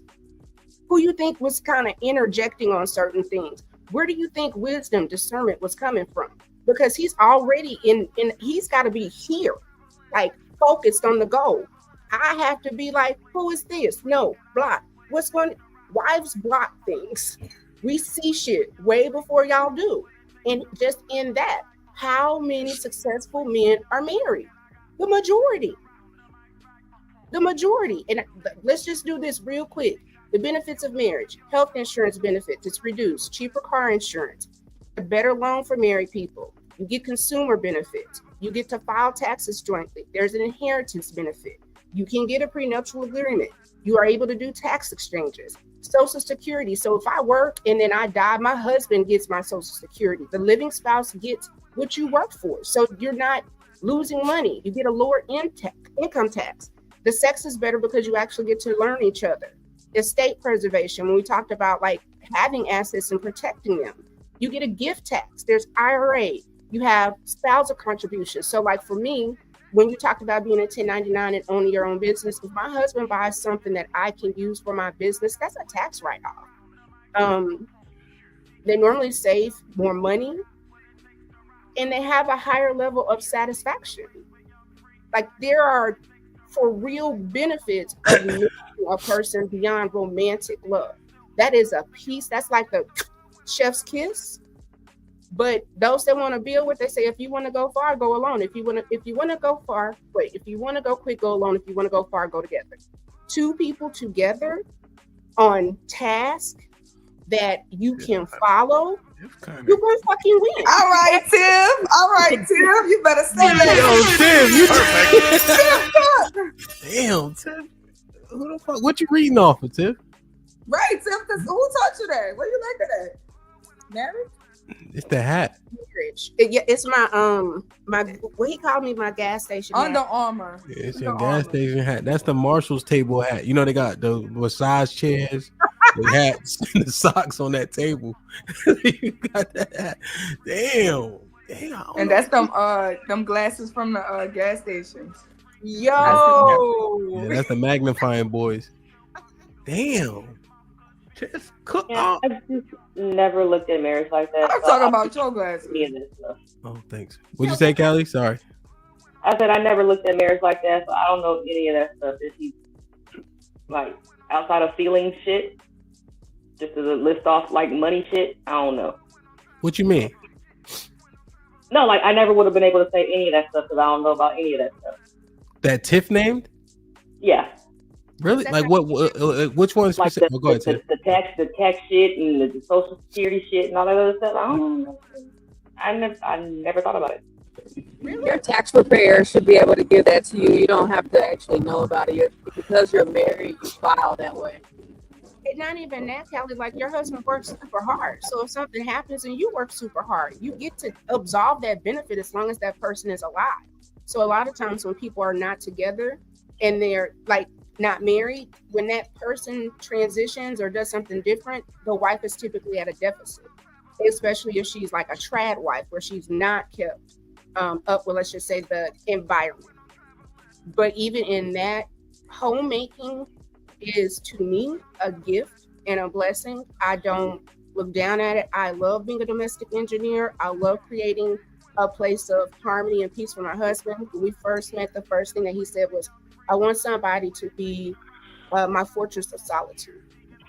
And it took some time, but the growth that we've experienced and my personal growth as a wife, I don't have words for it. I'm not the person that I was, and I'm actually happy that I'm not.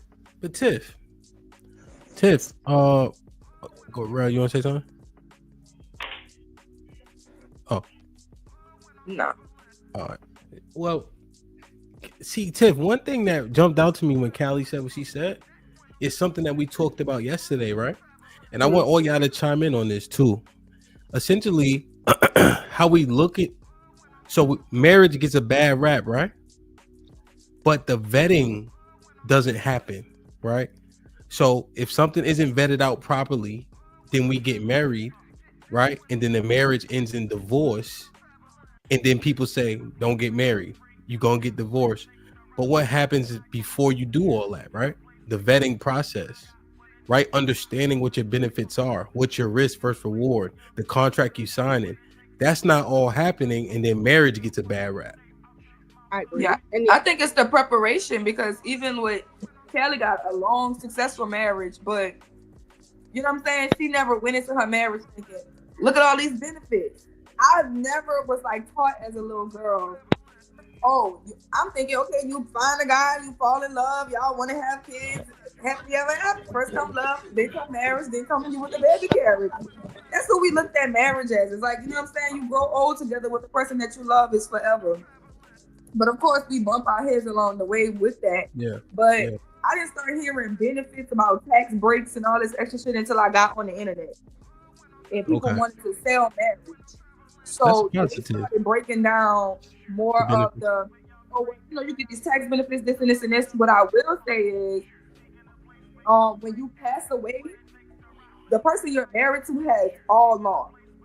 So I've known people who may have never finalized the divorce papers and have moved on with other partners, and they pass away, and their husband, whoever they've been estranged 10, 15 years, that man has all say so over everything. Every little single thing. Yeah. If you have a will or something of that nature, right? That can, if you wrote that down and had it signed and, by a what's the person that a notary, right? That can trump, but yes, that power of attorney, that spouse, everything goes to them. They get the decision making, deathbed, so on and so forth. Yeah. Okay. All right, hold on. Let me read these. Hank was popping. Hank with the $5. Shout out to Hank for having a part 2 of the pros and cons of marriage. Yeah, man. Let's walk through it, man. Like Tiff just made a strong ass stance. Aaron with the $2. Partnership marriages seem to equal divorce. Is he saying like 50-50, like equality of say so? Let me know what you mean, Aaron. Aaron with the $2. Des, why the men around you not trying to cuff you? I can answer that. It's not about me being cuffed. It's about me accepting the cuffing, because now I have a better vetting process for myself and what it is that I want in a marriage for myself. So the vetting process is a little bit more stringent for me. There's guys always shooting their shot, but if we don't come with what it is that I think the foundation for myself should be, then because I've already been in a marriage, so I know what it's like to just marry based off of feeling. It didn't work out very well for myself. HQ with the $2 says more benefits to men to be married. Fatty been a member for 15 months. She just said that most marriages she know are positive. Now she not sure. LOL. If the bag is big enough, she will change her mind. If Yanni come back, we'll let her respond. Alexis for the $10. Come on. Perfect. Crimson was popping. Perfect. Crimson Q in the building with a 20 ball says Tiff went in on wife duties and she kept it really light work for the panel. Good wives invest in all ways, including financial and otherwise, into her husband and the marriage. Perfect.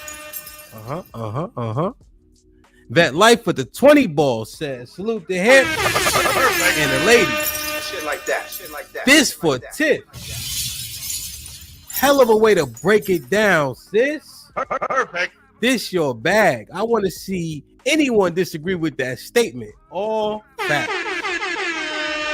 Damn, Tiff. KP with the $2 says, Tiff sold like Peter Mays, but they are buying now. What, yo? Who's Peter Mays? Listen, Tiff, don't get distracted, man. You know what I mean? Keep cooking. TJ with the $5 says, Tiff only said the benefit is money and screwing. Hell no. She's saying way more than that. And you know what? That's okay. And the other thing is, I can identify. Hold on, Tiff. Hold on. Let finish reading these real quick, and then I'll let you respond to it.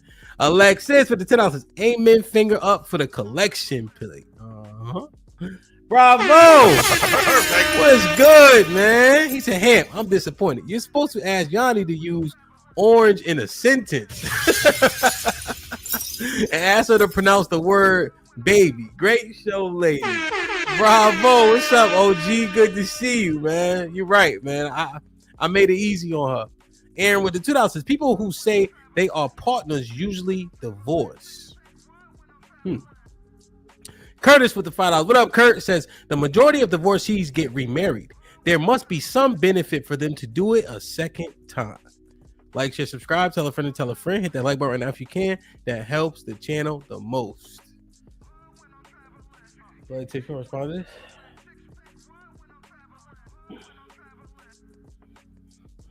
We can't hear you.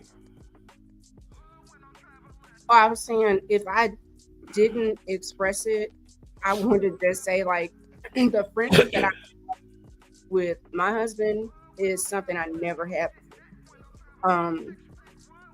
Having to outgrow like selfishness and just how to honor another person has been one of the greatest gifts outside of like being a mom that I've ever had.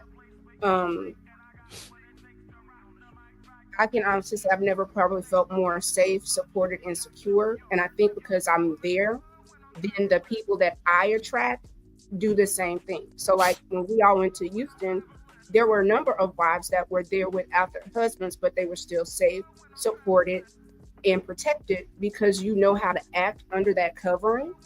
But it's beyond a financial benefit.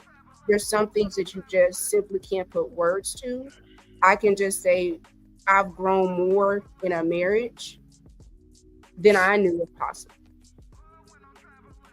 And I understand now, like the widows, I legit look at my husband, I'm just like, I don't know what I would do if something happened to you. And I understand now why, like a year or two later, sometimes the spouse kind of taps out because your life is so intertwined with your mate that I just, again, that's my best friend. That's my boo. I think he's dope as fuck. That's my friend. We get to joke, crap. I can be as weird as I want to around him, silly as I want to, and he appreciates it. Like, it's something for your husband to call you beautiful or pretty. Every morning, my husband prays for me. We pray together. It's work. And that's the one thing I've heard Callie, myself, and Love saying, I'm the lowest of the who got married totem pole. Hey, HQ. That's the other thing, is having other women, somebody like a Callie or a Love C, be able to come and edify your behavior. Like, how are you acting? Are you doing this with your husband? And that's the other thing, is when you are a wife, you have to be around wise counsel, because toxic shit can not only mess with you, but it can mess with your husband. So again, to be supported. I think a lot of married people don't build that support group, and it's absolutely necessary. You need to have somebody that don't need neither one of y'all that can just call it out. You have to have somebody that, like I said, a Callie or a Love, if they've been through this. And it's one of those, hey, this happened, move on. I think a lot of times people don't understand that even within a marriage, you still need a tribe, but your tribe just looks very different, if that makes sense. Yeah. Like No, I'm you nervous. I'm like, am I saying? I you don't. responded. You responded. You know what? If I were to give HQ was popping. If I were to give a retort, it's like all those things are feelings based, right? And feelings are fleeting. And one of the main arguments, Tiff, is that women are leaving their marriages because they're unhappy. So if you're articulating things that are feelings based, yet women's feelings are the reason why they're leaving, I think that people would find issue with that, if that makes sense. So again, there's a reason. I'm giving you the info just so you can respond to it. You know what I mean? No problem. Yes, feelings are fleeting. However, a lot of the way that we get data and how we make decisions is via how we're feeling about things. And oftentimes, let's just say a husband feels strongly about trying to do something, and the wife just has that gut discernment that let's not do this. You can have somebody help you navigate the world and have far less bumps, because you do need somebody that can feel. You do need somebody around that can pick up energy. You do need someone around that can kind of assess. And it's better for that to be from a woman so that a man can stay on his task and stay on his goal. And again, if you do that for a husband, when you get ready to build your shit, the support. My husband has paid for my education. If I needed to get supplies, it's never been a thing. If I want to do anything as far as trying to get business credit, he's about that. I'm team him and he's team me. We work in here. And again, I feel like it is an honor that God has placed me in a position to be a wife.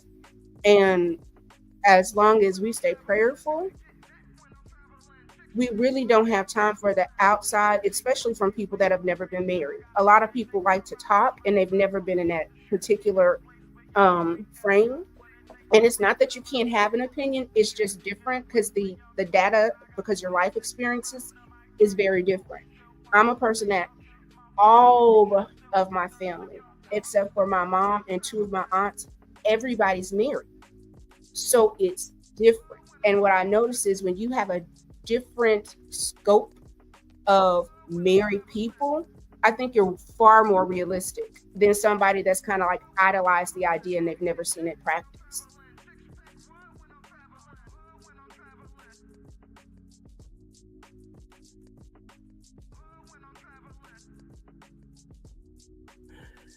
HQ.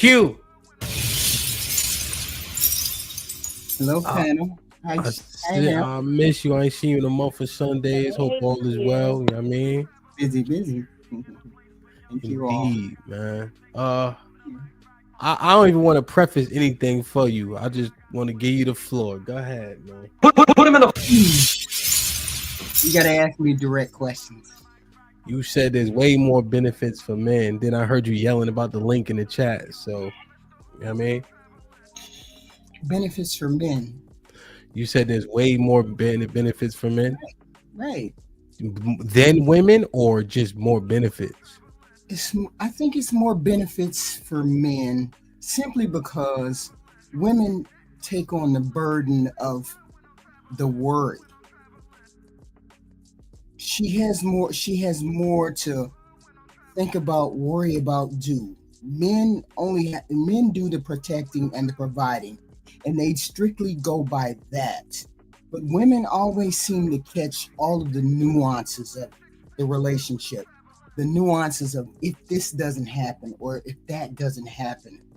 I mean, there's something stable and secure about knowing me making money, and then I can bring the money home, and then all of these things can be taken care of. But the woman always seems to be the one to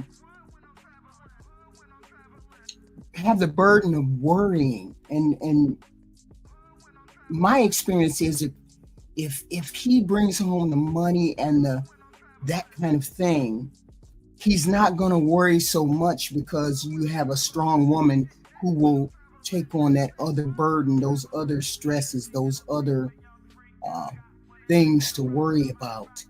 And it's like she colors the relationship.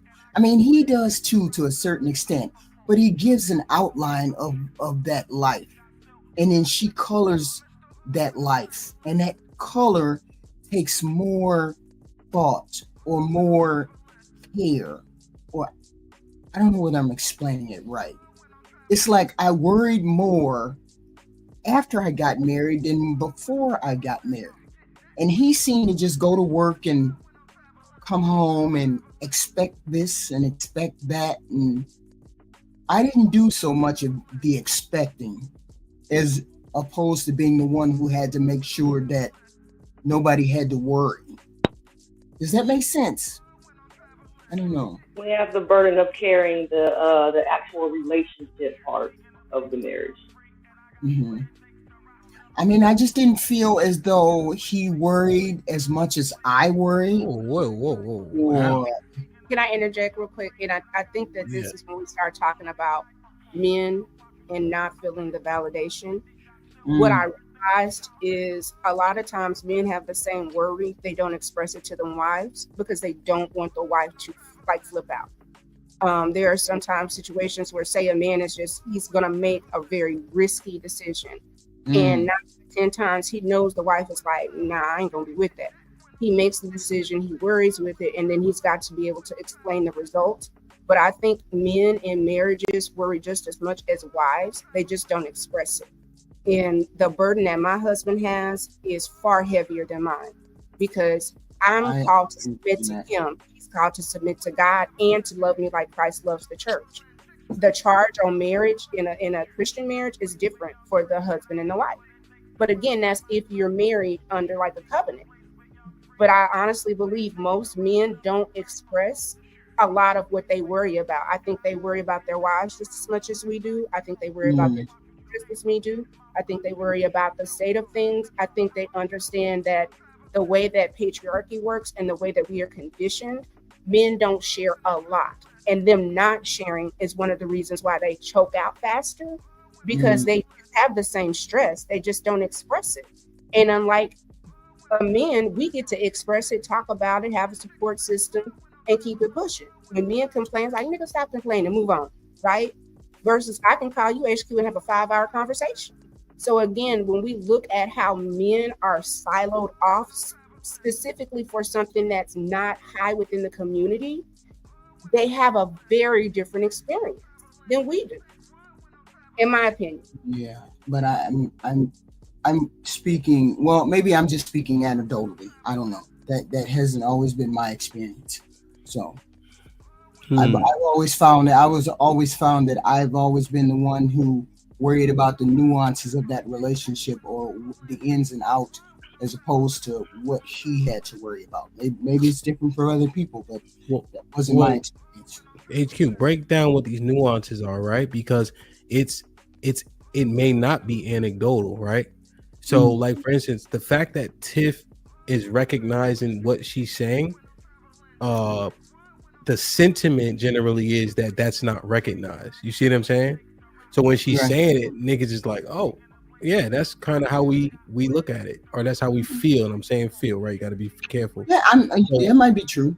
So what are the nuances? Yeah. So what I'm saying is, what are the nuances that you're articulating? Maybe we'd be like, damn, I never thought about that part. You see what I'm saying? Maybe we just don't recognize it. maybe it is just anecdotal.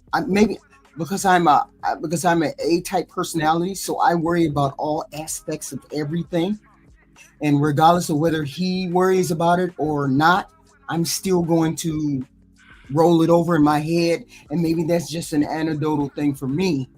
I mean, whatever Tiff said was very much on point, and maybe it's just me and my personality that was like very anal. Yeah, maybe it was my personality. It was very anal because I wanted such thing.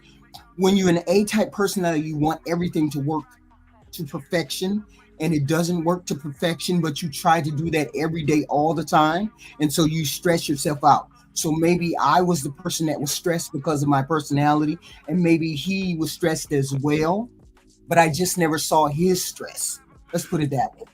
But okay. HQ, even in saying that though, you just acknowledge that because you paid attention to everything and because you do have a different eye, were you not able to catch things that your husband would not have caught? And that goes into discernment. So yeah, you may have a stronger personality. We don't have to agree on everything, but I know for damn sure, being married for 30 years, you look at your husband's program and you can be as dominant as you want to. How you present in the world is not how people present to your husband. I can be a complete, absolute asshole, but my husband, absolutely not. It's things that I would never say. It's tones I would never take. I'm not disrespecting my husband. I'm not. But who I get to be with him and who I am in the world is very vastly different. And me being able to go out into the world and still know if something pop off, not only is he gonna come see about me, his friends gonna come see about me, his family gonna come see about me. I've expanded my tribe through being in community with him. So I've even got a whole nother family. I have another mom. I have a bonus. I guess you say father-in-law because we don't say in-law. Like he's got siblings. I have 2. He's 5. Like I got sisters now. Tiff, Tiff, one thing, because I just don't want y'all to go too far away from one point that was made, is the recognition or the lack of recognition of stress. Now, this may not be healthy, right? But, men take pride in not putting that stress or burden on the wife, What do you think about that? What do y'all think about that? Not saying it's healthy. I think that's true. I think men internalize a lot of stuff that they don't tell women, which is kind of their real issue with why we nag and we bicker so much. Because it's like every little thing we do, little thing they do, we'll say it. And they don't do that to us. It's just like, you did forget to pick this shit up, but I picked it up. I saw you didn't do it, so I did it. And I don't got to throw it in your face. But if they do some shit like, don't take out the trash, and we have to take out the trash, or they're going to hear about that shit for a week. And I have to take out the damn trash. You're fucking out. I done asked you 1,000 times to take out the trash. No. I asked you 1,000 times to take out the fucking trash. Now I got to go take out my own trash. It's hard to find help. Well, Kelly be with them crumbs in her kitchen. But Kelly be going ham on them every time. But before y'all go too far, where them bowls at? Boy, put that bowl back up. Before y'all go too far on that part, right? Because it's just one thing. But that came from what HQ is saying, right? Mm-hmm. Do you HQ? Because what you said was accountable, honestly, right? Like it could have been a personality type that make you see it as such. But do you think that your personality type is an outlier personality type, or do you think that women worry more, are more anal, put emphasis on things that maybe don't need to be emphasized, right? Maybe because a woman sees things how she sees it, the things that the man may think are important or what he has to deal with are minimized. Not maliciously, but because of the personality. I think so. I was just sitting here thinking, why would I not recognize his stress as opposed to mine? And I'm sitting here acknowledging that yes, he did have stress.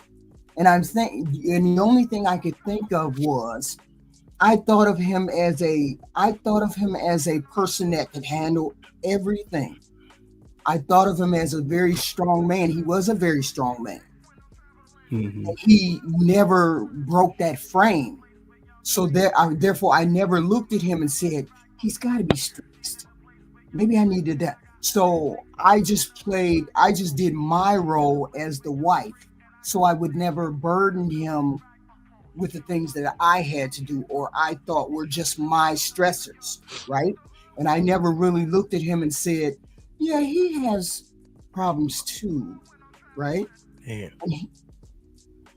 The burden is up. You're not an outlier. Hold on, Tiff. I want to just make sure that when there's an opportunity to validate, right? HQ, that part is not an outlier thing at all, right? Mm-hmm. Very anecdotal, right? I was saying something about my arm or something right after the surgery, and my wife was like, "Does it hurt?" or something like that, right? Like in passing, and I was like, "Yeah," and she double take for a second because she like, "I ain't never heard you say nothing hurt ever." Right. And it was just like a moment, you feel me?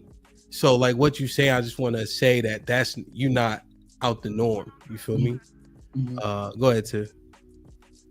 No, based on what she was just saying, just acknowledging that you can be in a partnership and not understand that the other person is stressed and not really understand what the burden is. And the way that I found that out is certain things have been happening, and I'm like, well, why didn't you tell me? And then he would say, and exactly how I would react was exactly how he did. So I've had to mature so that when he tells me certain things, my immediate response is like, I want to either attack it or fix it, versus he's just sharing with me.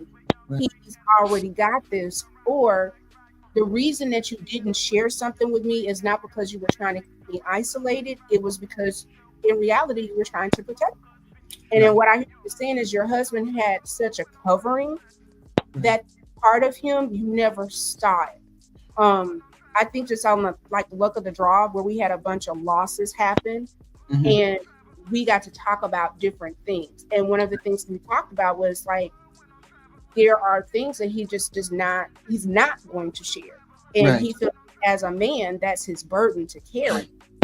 But I also have to understand, if I know that in my mind, like even with financial decisions, okay, do I really need this, a different pair of Uggs? Do I really need this? If the cost of me being comfortable is the cost of him being stressed out, it makes you realign, at least for me. I don't know about nobody else. I was just gonna say, just in my experience, that shit backfires a lot when you think you're protecting me for something, but really you're adding more stress to what it is that I'm already feeling. Because I know you feel in some type of way. I know you're stressed about something. And like, if you don't want to let me help you, then what the fuck am I here for? Do you think in situations so that afterwards you kind of understand? But I think, again, I wish that we would just reconcile that marriages are very, very different. Each relationship is completely different. You and your husband, y'all are not high school sweethearts, but you were very young when y'all met, right? Yeah, I met right after my 20th birthday. So you and your husband, everything you have, everything you've done, you built together. But a lot of times, I guess, like now when people are meeting each other, they both have two sets of plates. They both have a home. They both have this. It says something, even in the joining of assets, of you have to let go of things that your single life you had. But to me, in marriage, it's just better. And I think that's the reason why certain people don't like to share it, because again, you have to protect your union. Outside people cannot have an influence. Even your parents cannot influence your marriage. They will tear your shit up. Your friends will blow up the spot. It's like, don't tell them. If it's that deep, go find you somebody with some wisdom, but also do some praying and understand everything ain't for everybody. And wifey issues, that's not for a single woman. If she's been married and divorced, absolutely. That's the other thing. How we vet out information is completely different because it's not from a selfish place. Kelly, you cannot make me believe every decision that you make, who come first? Your husband, your kids, and then it's whoever can benefit from it. But the protection of your household, I'm sorry, I think that's dope as hell. I think it's super dope. Yeah. So, HQ, would you get married again?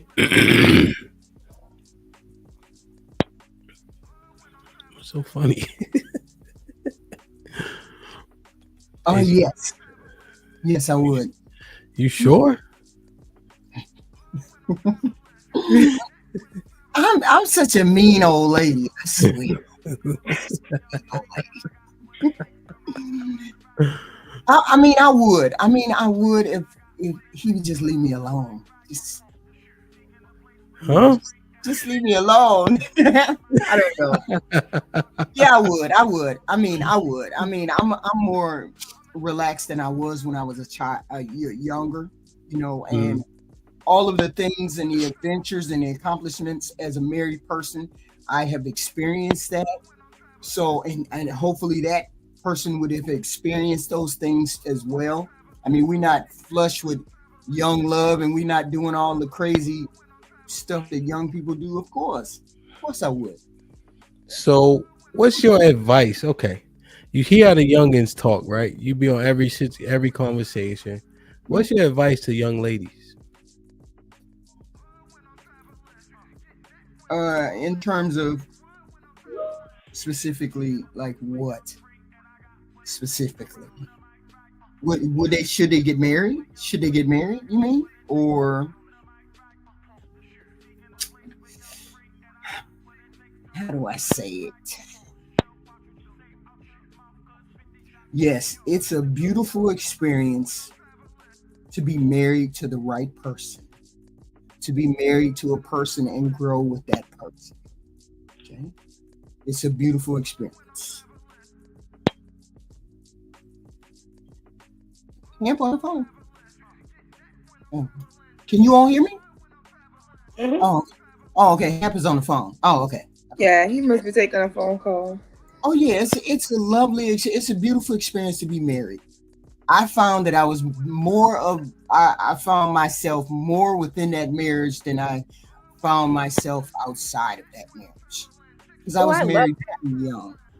I was married very young. I was married when I was 22, 23, right? And HQ, I was on the phone and I looked up and nobody responded to nothing you said.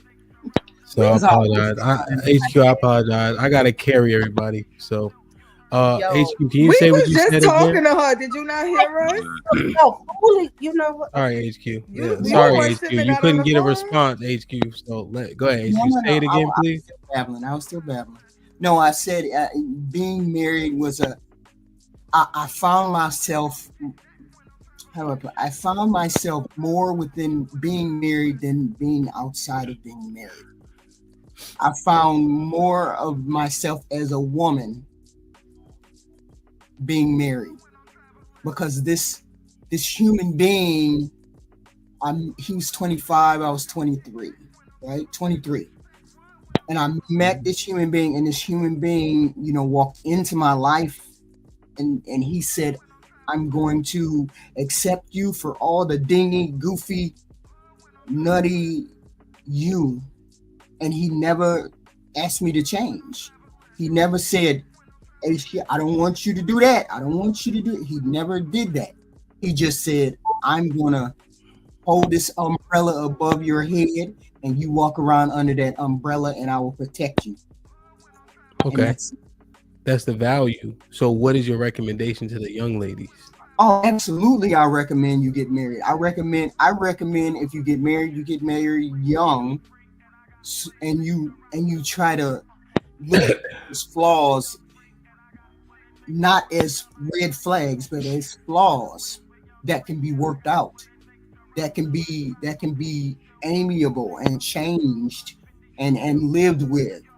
I always tell people, if you have 10 things that you want out of a person, if you get 7 of those, you need to run with that 7, because it's very rare that you find all 10 in the same person, right? I mean, there were things that me and my husband, we didn't like the same things. I don't like anything physical. He was completely physical, an athlete. I hated sports to the passion to this day. We had nothing. We had absolutely nothing in common. But when I asked him to show up for me, like to a poetry reading, to this, he would show up. And if he asked me to show up to a sports thing, like, let's take the kids to baseball practice, and I'd be like, hell no, I don't want to go no baseball. I don't want nothing to do with sports. I would show up because that was what I needed to do as his wife, as his spouse. And as long as I showed up for him and he showed up for me, we chose that every day. So yes, I would recommend you get married. Oh, absolutely. I could never be the person or the human being that I am if I would never have been married, because I'm better as a wife than I am a single person. And some people, you find that when you get married, you find you're a better person being as a couple than you are single. And I know that to be true for me. You think that's going to happen for the majority of the women you're giving the recommendation to? Only if they understand themselves a little bit more than what I did. What I did was flew by the side of my pants, and I stifled a lot of my knee-jerk reactions, right? But women have more tools than I have than I had. There are more tools, the internet, friends, family. You have more tools on this planet than I had as a young wife. I had to figure stuff out, right? I had to figure out that I couldn't be hyena to my husband. I had to figure out that I couldn't cuss at my husband. I had to figure out these things out. Women these days have all of these tools. If you utilize all of these tools, you can make a marriage be successful between you and him. Yes. So I always recommend marriage. Always. I would never want to be single unless I've been married, and I've been married for a long time, and I understand the nuances and the beauty of being married. And then your spouse passes away. Then I'd say, okay, be single. I think, who said this before? Was it Callie or Tiff? Like majoring in the minors or something like that. Maybe it was. Maybe I heard that somewhere.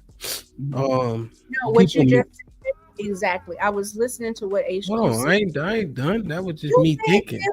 Man, anyway, I was I'm saying. Well, what I was saying was, I thought I heard one of y'all say that before. Yes, it was probably me talking about them damn crumbs. What I'm simply saying is, what HQ focused on was the things of, it's about showing up, not about if you like what you're showing up to, right? It's about being present and accounted for.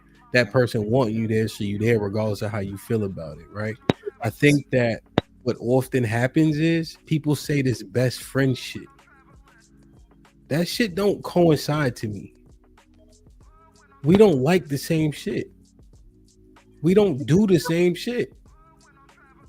That's when real shit. I go fight people every morning. Okay, but that's my wife's never been in a fight in her life. But that's the new one. When Big Chill falls, she want to kiss him and hug him. I don't give a shit. But it's all different. But the things I like about her aren't. But you see what I'm saying? Like my friends, we like the same stuff. Yeah, but me and my friends don't even like all the same stuff. I'm not saying all, right? But you have to. Well, no, that's what you know what I'm saying. We like some of the same things, but there's a good portion of stuff that we do not like. You know what I'm saying? I like but those are like the other things. I know, Callie, but both ways. So for me, my friends all play football. My friends all like the same music. We watch football. We do the same things. My friends overall are pretty successful, right? They have similar goals. So no, birds of a feather definitely flock together. We not. If my friends wanted to go, you think I'd be hanging out with a bunch of people that like to play tennis? So is your wife your friend? No. But I'm saying no. What I'm saying is majoring in the minors. It's like this minor shit be mattering so much, and it's like HQ said they ain't like the same shit, but that's her man's, and she show up if he want her there. That's the dynamic that I think is more palatable to work more long term. But I think that's what friends do. No. Yeah. I don't know what friends do. I'm just talking about what HQ said. I know that me and my friends like the same shit. Okay. Yeah, me and my friends don't like the same shit. They like reality TV and stuff like that. They be sitting there talking about that shit, and I just be sitting there like, I have no idea what the hell y'all talking about. You know what I'm saying? I don't fucking like Beyonce at all, but I showed up with my best friend to go to this Beyonce concert, even though I don't like her like that. I went with my friend. You know what I'm saying? Same thing applies with my husband. So that's what I'm saying. Like, that's still my friend. Oh, okay. Yeah, I think I just rather err on the side of what HQ saying because I see more success that way, right?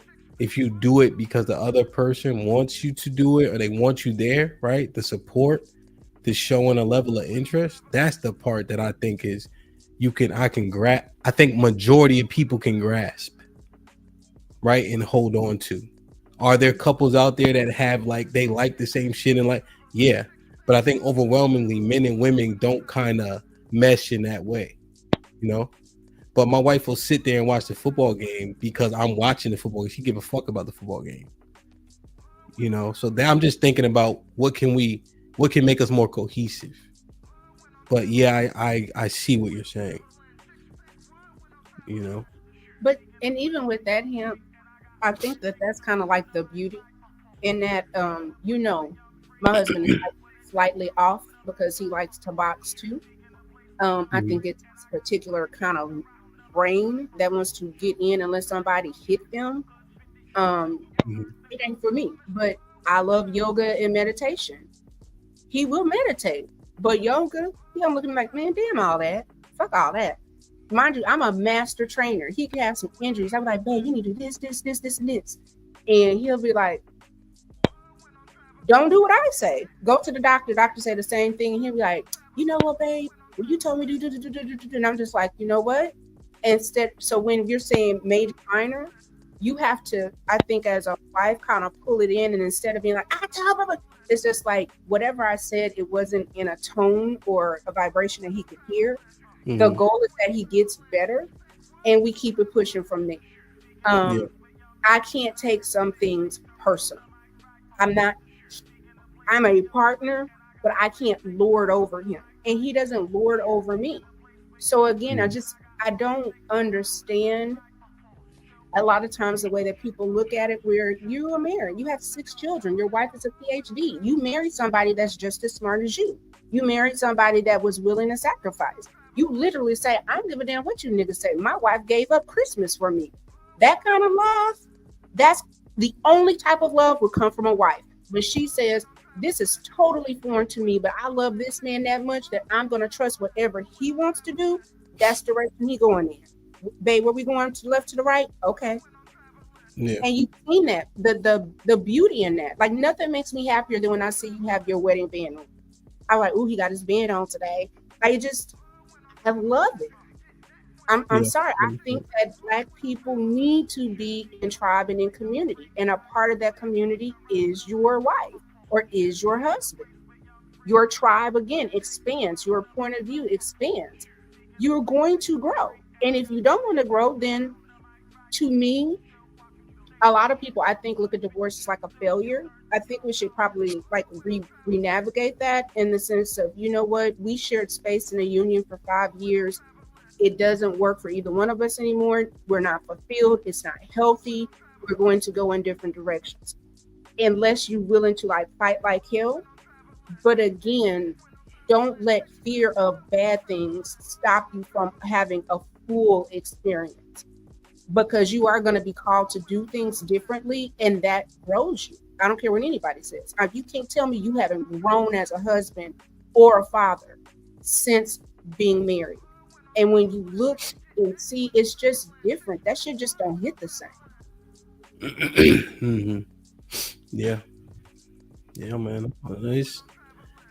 It sounds good, but it hasn't been going so well for most of us. So I'm trying to look at, is it indeed a bad deal? Is it misfocused? Should that person be your best friend? Is that what's missing? Or is it missing that we overemphasize on things that we like as opposed to things that are important? So, or is it just not a good deal for the overwhelming majority of people? It's a phenomenal deal. But here's some things that you got to be willing to do. Comparison is the seed of all destruction. So you make the joke of when y'all have friends and you need to open up something and the wife was like, see how happy, blah, blah, blah. You can have that thought, but you don't verbalize that thought, because there is not a man in the world that I'm going to compare my husband to and say they can do anything better. I can just say oh, you have a skill set that he's not familiar with. but I'm not looking at you to make a judgment about how much of a man my husband is. And I would hope that my husband is not looking outside of us to talk about what type of woman I am. So you have to really be almost the vision has to be this way, right? Like the marriage is this. My husband is here, and then I in turn I'm out this way because I need to look over everything. But even in looking over everything, if I'm going to say something that one is not going to do, two is going to cause a fight, three is not something I know he would never go with, don't bring it up. Like the complaining, if you mad about some tissue, if you ain't finna go file, girl, put the roll on the tissue and keep it like go on. Oh, it's a dish in the sink, bitch, rinse the sink and keep it going. And the same thing for him, like these little small things that you let people, I'm outside look ghetto as hell. If you don't go get you somebody and y'all can build and make your marriage and keep it pushing, Well, that's just, go ahead, I'm sorry. Well, no. I want to pose this. Shout out to Sheik. He's like the value of it in a practical way. But I almost think that that question is valid, but does it do a disservice, right? Because for me specifically, right? Like my wife does what she does, it's good, right? But you can pay for a person to do a lot of shit. Right, you'd be surprised all the apps you got. Like, there's a lot of things that make life easier, right?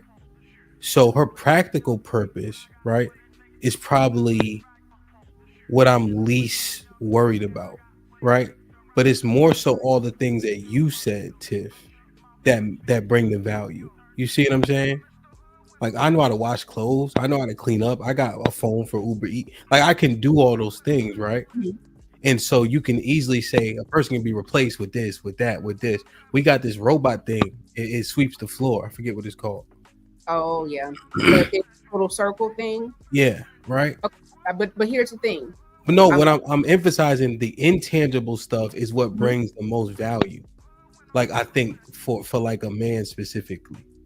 Well, even with the vacuum example, like have a vacuum. I literally have a broom and I sweep my floor twice a week because you have carcinogens and things that are coming in. So my whole thing is like, what do I need to do to make sure when he comes in, the house is sanitary and clean?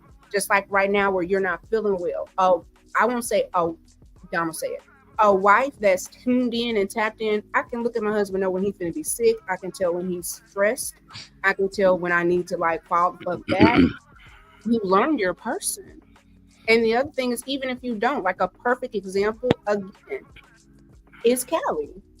Y'all be getting frustrated when she goes on mute, but because she's trying to, one, honor herself, but two, honor the platform, a wife taps out. There are many times when, you know what, I be want to scream, holler, and win with, you know what, let me not join, or let me stay out of the chat. But again, who we are as women and wives are very different. HQ, did you feel like you kind of presented different, or you like you and your husband's relationship was very different from the external world versus your internal world with y'all? HQ, before you answer, let me read these real quick. Aaron with the 2000s, people who say they are part. Oh, I read this one, right? Read this one. Free Zone, what up, kid? Been a member for 1 month. They're cooking up another one. Hamp Tiff cooked. Indeed. The Savage with the 5 Canadian was popping, says, if every man on North America decided not to marry, who would suffer more, men or women? One word answer, which I think. Sherelle? Men. Callie? Men. Tiff? Men. I think Daz. Men. HQ? Men. Jay? Men. Okay. If every man on North America decided not to marry, who would suffer more? Women. You said women? Yeah. I understand this point. I get it. It's a different. Let's read these. We can talk through it. But I know HQ is gonna respond to what Tiff said. Aaron with the $2 says Tiff been getting red pill for like a month now. Nah, she been saying this. Right. First day I met her, she was on this type of time. Only thing she got was the Bible since she been out this motherfucker. When I first met her, nigga was burning. What's that shit called? That Sage. Yeah, she talking about goddesses and all some other type of shit. And now, you know, she was on some moon and the stars shit. Now she don't got a Christmas tree. HQ with the 10. Well, at least she hid it from me. And TJ with the $10 says, HQ, if men have the calling of having to die for the wife and family, how do you think the man benefits more when the expectation is to give up his life? Because majority of y'all don't. Like 90% of y'all will never die for your wife. Right. He's saying the charge, though. That's crazy. But look at that, though. Think about how dangerous this is, right? To devalue it because you're saying he probably won't have to. Think about that for a second. So even though you know that his charge is to die for his family, because it's most likely that he won't, you dismiss it. That's nasty. You can't do that. You can't do that. He's still signing up for the assignment. He's still signing up for the risk. And if it never happens, you know what? Praise the Lord, thank God. But if it does, again, it's like I said, it's just a different charge. And I think that's what a lot of times we have to talk about is the expectations of for y'all or for the family. Yeah, the expectation is the expectation. If it doesn't come to pass, women should be happy. Praise God.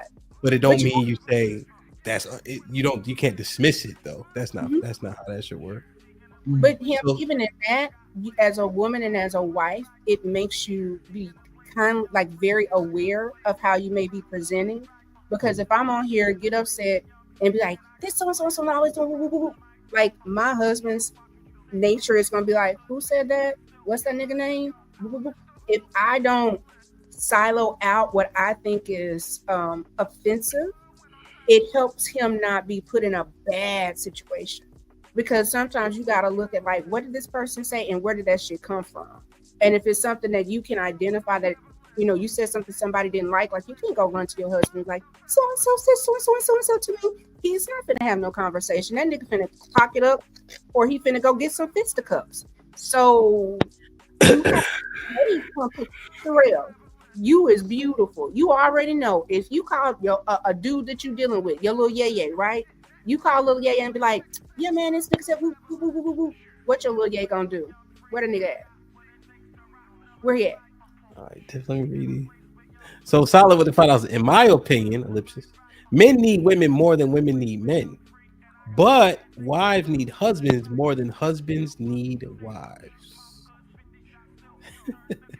Aaron with the $2 says, who dies more from stress, men or women? Selfish. Clips was popping with the $5 says, shout out to Tiff. You hit 2 home runs today.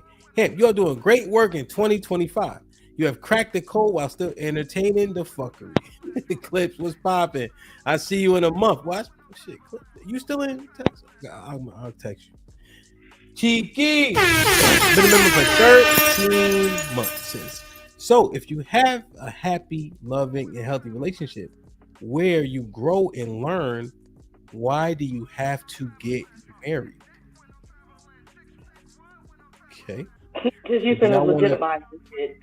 I mean, that's just how I feel about it. Okay. So do y'all want it? I didn't hear what she said. What you say, Calvin? She's like, you have to legitimize all that by getting married.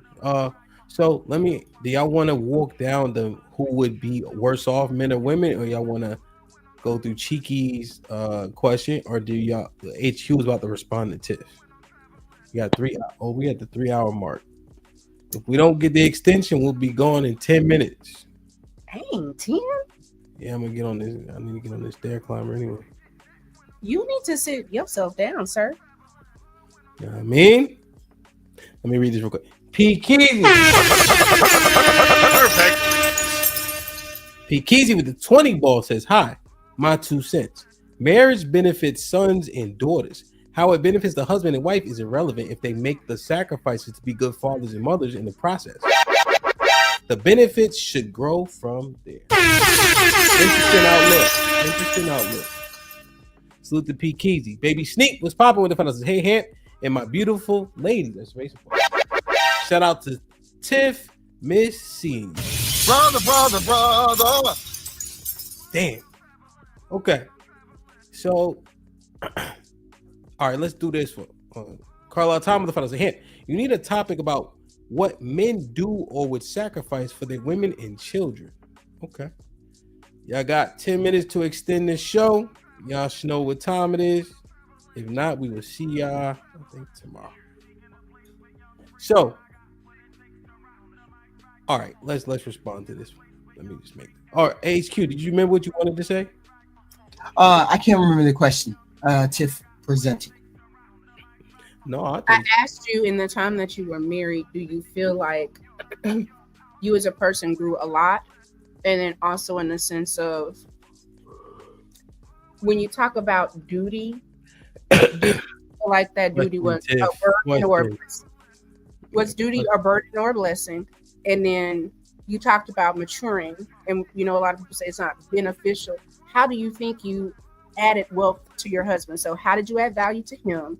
Mm-hmm. And then personally, you talked about grew, but can you give like some tangible examples for other women of how I grew?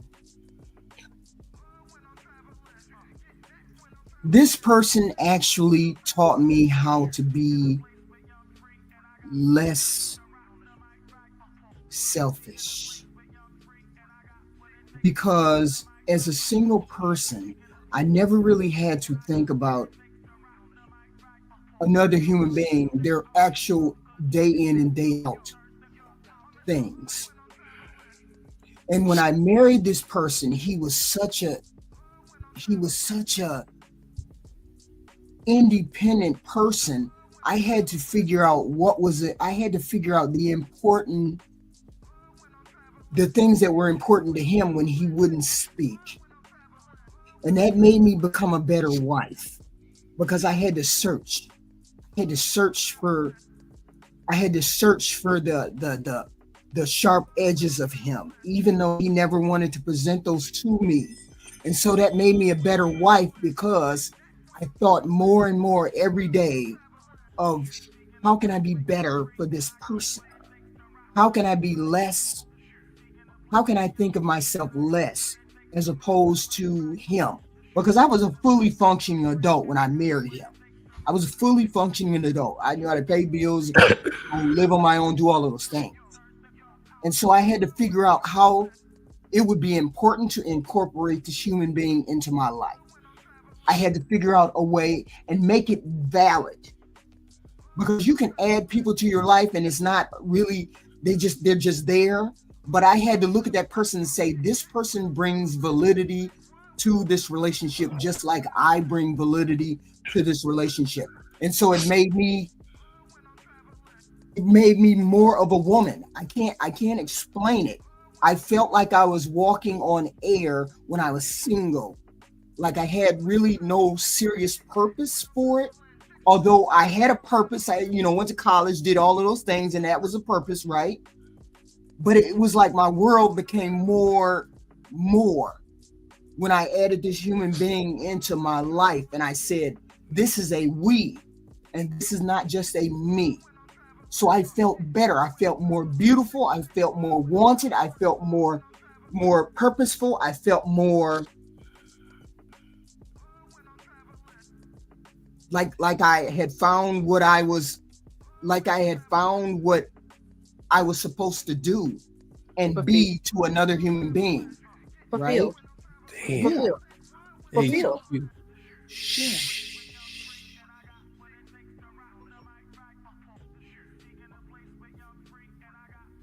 You gotta let that marinate for a second.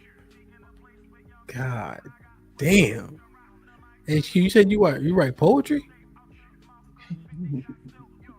I used to write notes to my husband about how important I thought he was. Well, I need a note on deck just in case I gotta give it to somebody. Text me a note. Okay. about how important I thought 3 months before he died, I sat him down and I told him, you were the best man I could have picked for my children. Even though they weren't your children, my two oldest weren't his children. I said, I picked the best man that I could have picked for my children. Damn. Hands down. I said, there was no way I would have navigated this world without this human being, because he was such a giving human being. He was a giving human being, and I was a giving human being, and he made me better just by knowing him. He was a hard man. Don't get me wrong. He was a prison lieutenant. So he kicked plenty of ass and took plenty of names, right? But when he came home to me, he was this person that let me know that I could be me without him saying, you need to. He just let me exist. Once he let me exist, I can be goofy, I can be stupid, I can be all of these things. That's when I flourished as a woman, not necessarily HQ. white, but as HQ. All right, damn. So, do you think all that happened to you when you became a kept woman? Right. Do you think that happens and would happen for the majority of women? Do you think that they'll feel, and I'm saying feel, like a definite instance, a different feeling about how they move in the earth and all that? I sat and I thought about, why did I have such comfort with this human being? Why did I have such comfort? I walked into the relationship understanding that he was not there to harm me. He was not there to harm me. He was there to protect me. And once I realized he was there to protect me, and I could be me, and I was there to help him protect me, that's when I relaxed. I relaxed into being a wife, a woman. More importantly, a woman, not a wife, but a woman who wanted to be a wife and who wanted to stay there under that umbrella that he stretched out for me. Damn. Right. So. That is interesting to me. Did that happen for anyone else? For sure. I'll tell anybody. I've never felt safer, more supported. Hold on, Tiff. Hold on, Tiff. Before you go, let me just see. Callie, like when you initially got married, did you feel those type of influx of like all the things that HQ mentioned? Like, did it feel different from going from the fiance or girlfriend to the wife? It was more like you can breathe. You know what I'm saying? I mean, there's one thing to be said about, your parents always, accepting you for who you are and things like that, right? There's another thing for this other complete stranger to be able to accept you. I know that he calmed me down a lot. I used to be a real low firecracker. And of course, there was an adjustment period in there, but it is like a sense of relaxation to know that, there's somebody else that's attached to you that really does care about you, wants to see the best for you, doesn't mean anything bad for you, even though if it does come out fucked up, then in the back of your head that, hey, this person doesn't mean any harm. I can relax and chill. Okay. So I certainly, I wholeheartedly understand where, HQ is coming from with that. And especially in those times too, like in your young adulthood, where you are so unsure about who you are and where you're going to be placed at, and how others see you and things like that. it's definitely a benefit for sure. Okay. Des? You might have that experience. Huh? Oh, I said no, I did not have that experience. okay. So, I, so if I were to answer quick, then I'll let Tiff go on her soliloquy.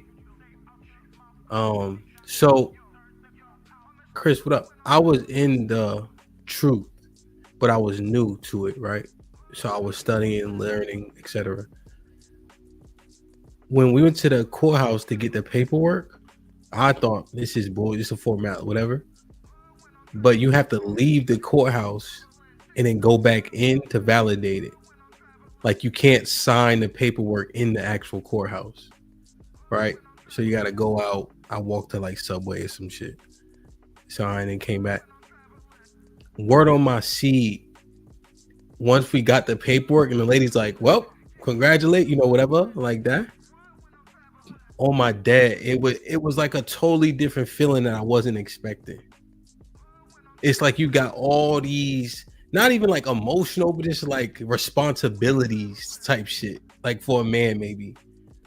Like, okay, this. If I'm about to die, this nigga gotta make a decision. Like I'm thinking about all this type of shit, So it definitely had a weight feel, but not like a burdensome thing. It just was more stuff.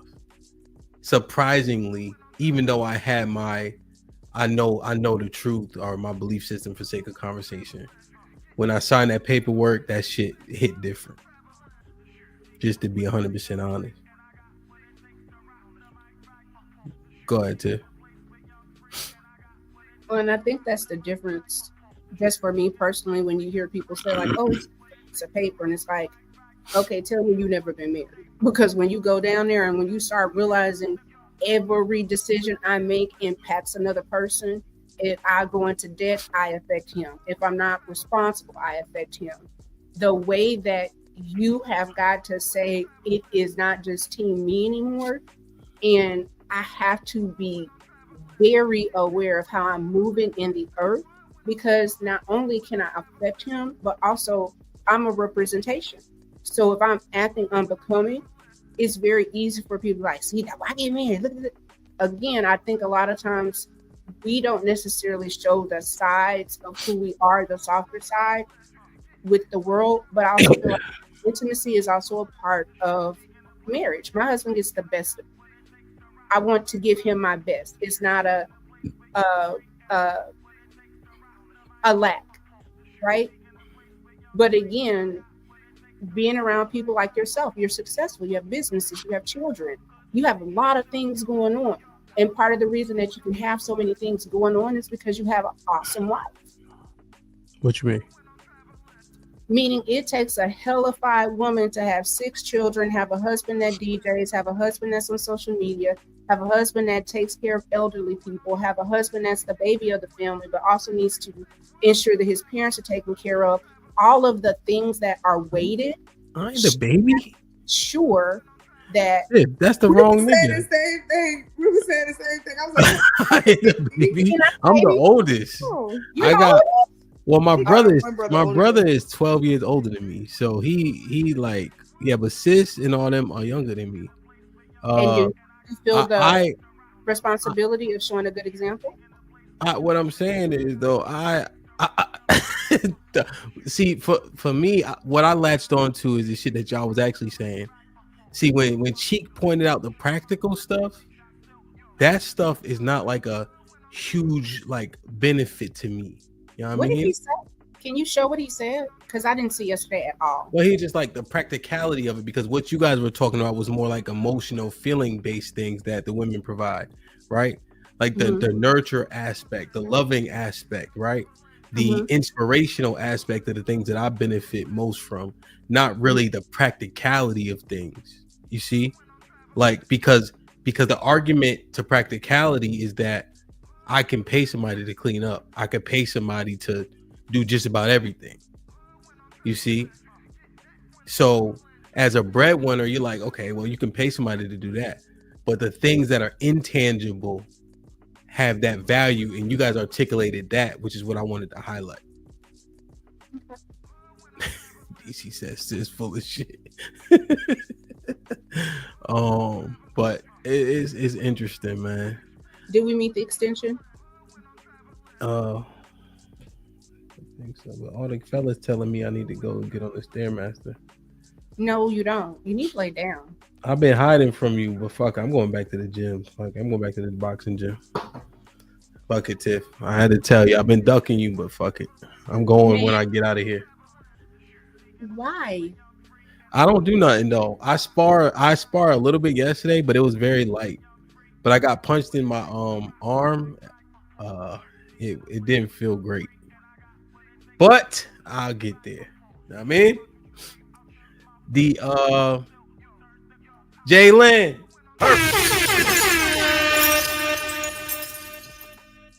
Jalen. What's up? You cut your hair? No. Let me see. I didn't cut it. Turn to the left real quick. No.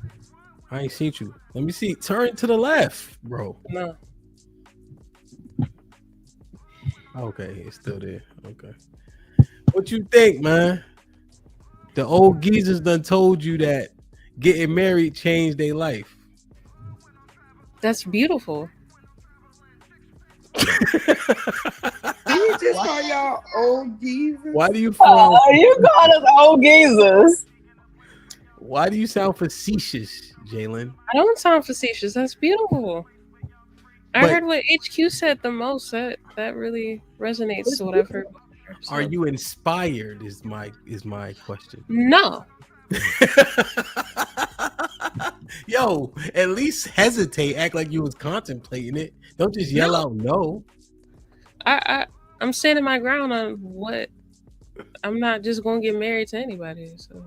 No, 100%. But do you think that you'll be on cloud 9, like what HQ said, and how it made her feel more like a woman, and Tiff found all this responsibility in herself, and duty, and want, and all this extra shit? The enhancement of sex, huh? Maybe. I don't know. I only made it to an engagement. I didn't go through it. So what? All right, tell me the story. So I when already you told dated you that story. I said I couldn't do it. I forgot. I said I couldn't do it. What I happened? respect you, Jalen. I respect you on so many levels. Des, hold on, please. We ain't gonna listen to you talking. Jalen. Jalen. He was getting based overseas. Only person we listen to talk and eat is Love C. Everybody else don't get to talk and eat. Okay? Go ahead, Jalen. Her chews are very demure. They're very demure. Her chews. Anyway, he was getting based overseas, and at that point, the structure that we agreed on, I kind of grew out of that. Okay. And I knew that he didn't. And I wasn't about to sit there and play a role that I wasn't going to be happy with. And we were on a faulty ass foundation if I would have went through with it. And on top of it, I'm in a different country, on a different continent, with no type of support. So hell no, I wasn't going to put myself or him through that. I loved him too much. Okay, got you. And you would have been separate, correct? No, I would have been on base with him if we would have got married. That's why he was trying to do all of that. Damn. So you just thought he was the wrong man then?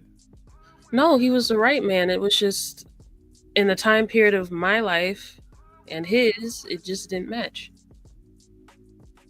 But Jay, what I'm asking is, he's the right man. You can live. You can go to hella jail with that nigga. I mean, you can when it comes to love, sure, you can throw caution to the wind all you want. But when reality sets in and you are like, oh shit, like my mom ain't here. Like if I get pregnant, I'm alone. My mom ain't getting a passport coming to overseas where I'm at to come help me raise no kid.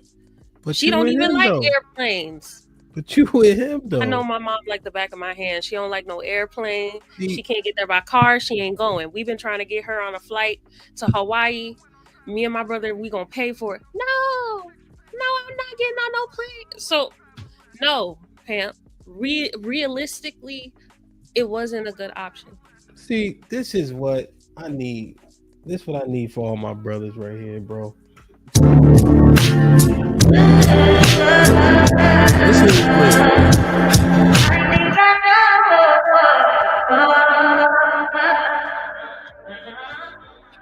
I touched that 5 for you. I do that 3-4 times again. I testify for you. I told I like you, that bitch. I do it all, and I'm around. You're scared to do. I'm not.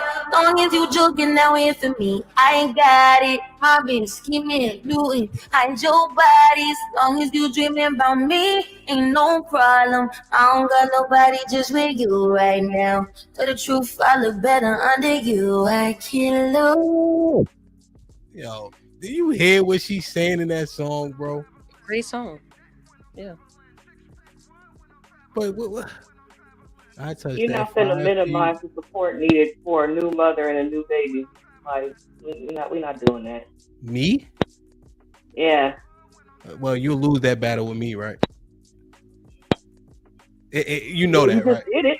Well, what I'm saying is you lose the battle with me minimizing because of how many kids I got and we don't live around my family. You see what I'm saying? So here's the thing, right? So I understand it, Callie. I'm just saying though, her and son. Let me. Can y'all not hear the lyrics or what happened? I can hear the lyrics. I felt that love. Why can't Callie scissor for a nigga, man? That's all I'm saying. I felt that love with him, right? But like Callie said, the practical part of marriage is still there. It's not gonna leave. It doesn't disappear. So I needed to make sure this was the right decision. Because if I get married, I don't want to get divorced. That's not something I think about. So this is like a forever. We riding this shit out till the grave. They said, "Hey, Callie," they said, "Scissor single." That's a good point. Damn, that's a good point. Great. We gotta hold on. My bad, Jalen. You said you didn't. Yeah, you didn't want to put the risks in place, right? No. And to Callie's point, kids are difficult regardless, right? But I guess I was tapping on that song because it's fun, but also because she down no matter what, you know. And if he the right person, then hard is just gonna have to be hard. That's because even with the family there, shit still hit the fan. I know that. I've experienced it. Callie experienced it. I'm sure Tiff experienced it. HQ, right? My man got killed. He had a baby by this girl. And all her line sisters, all 40 of them, said they gonna be there. I don't think not one of them seen that baby in 4 years.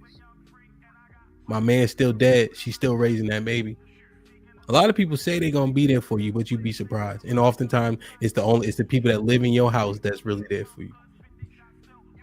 So I think your mom would have helped, of course, but just generally speaking, you'd be surprised how much shit you gotta face on your own. You feel me?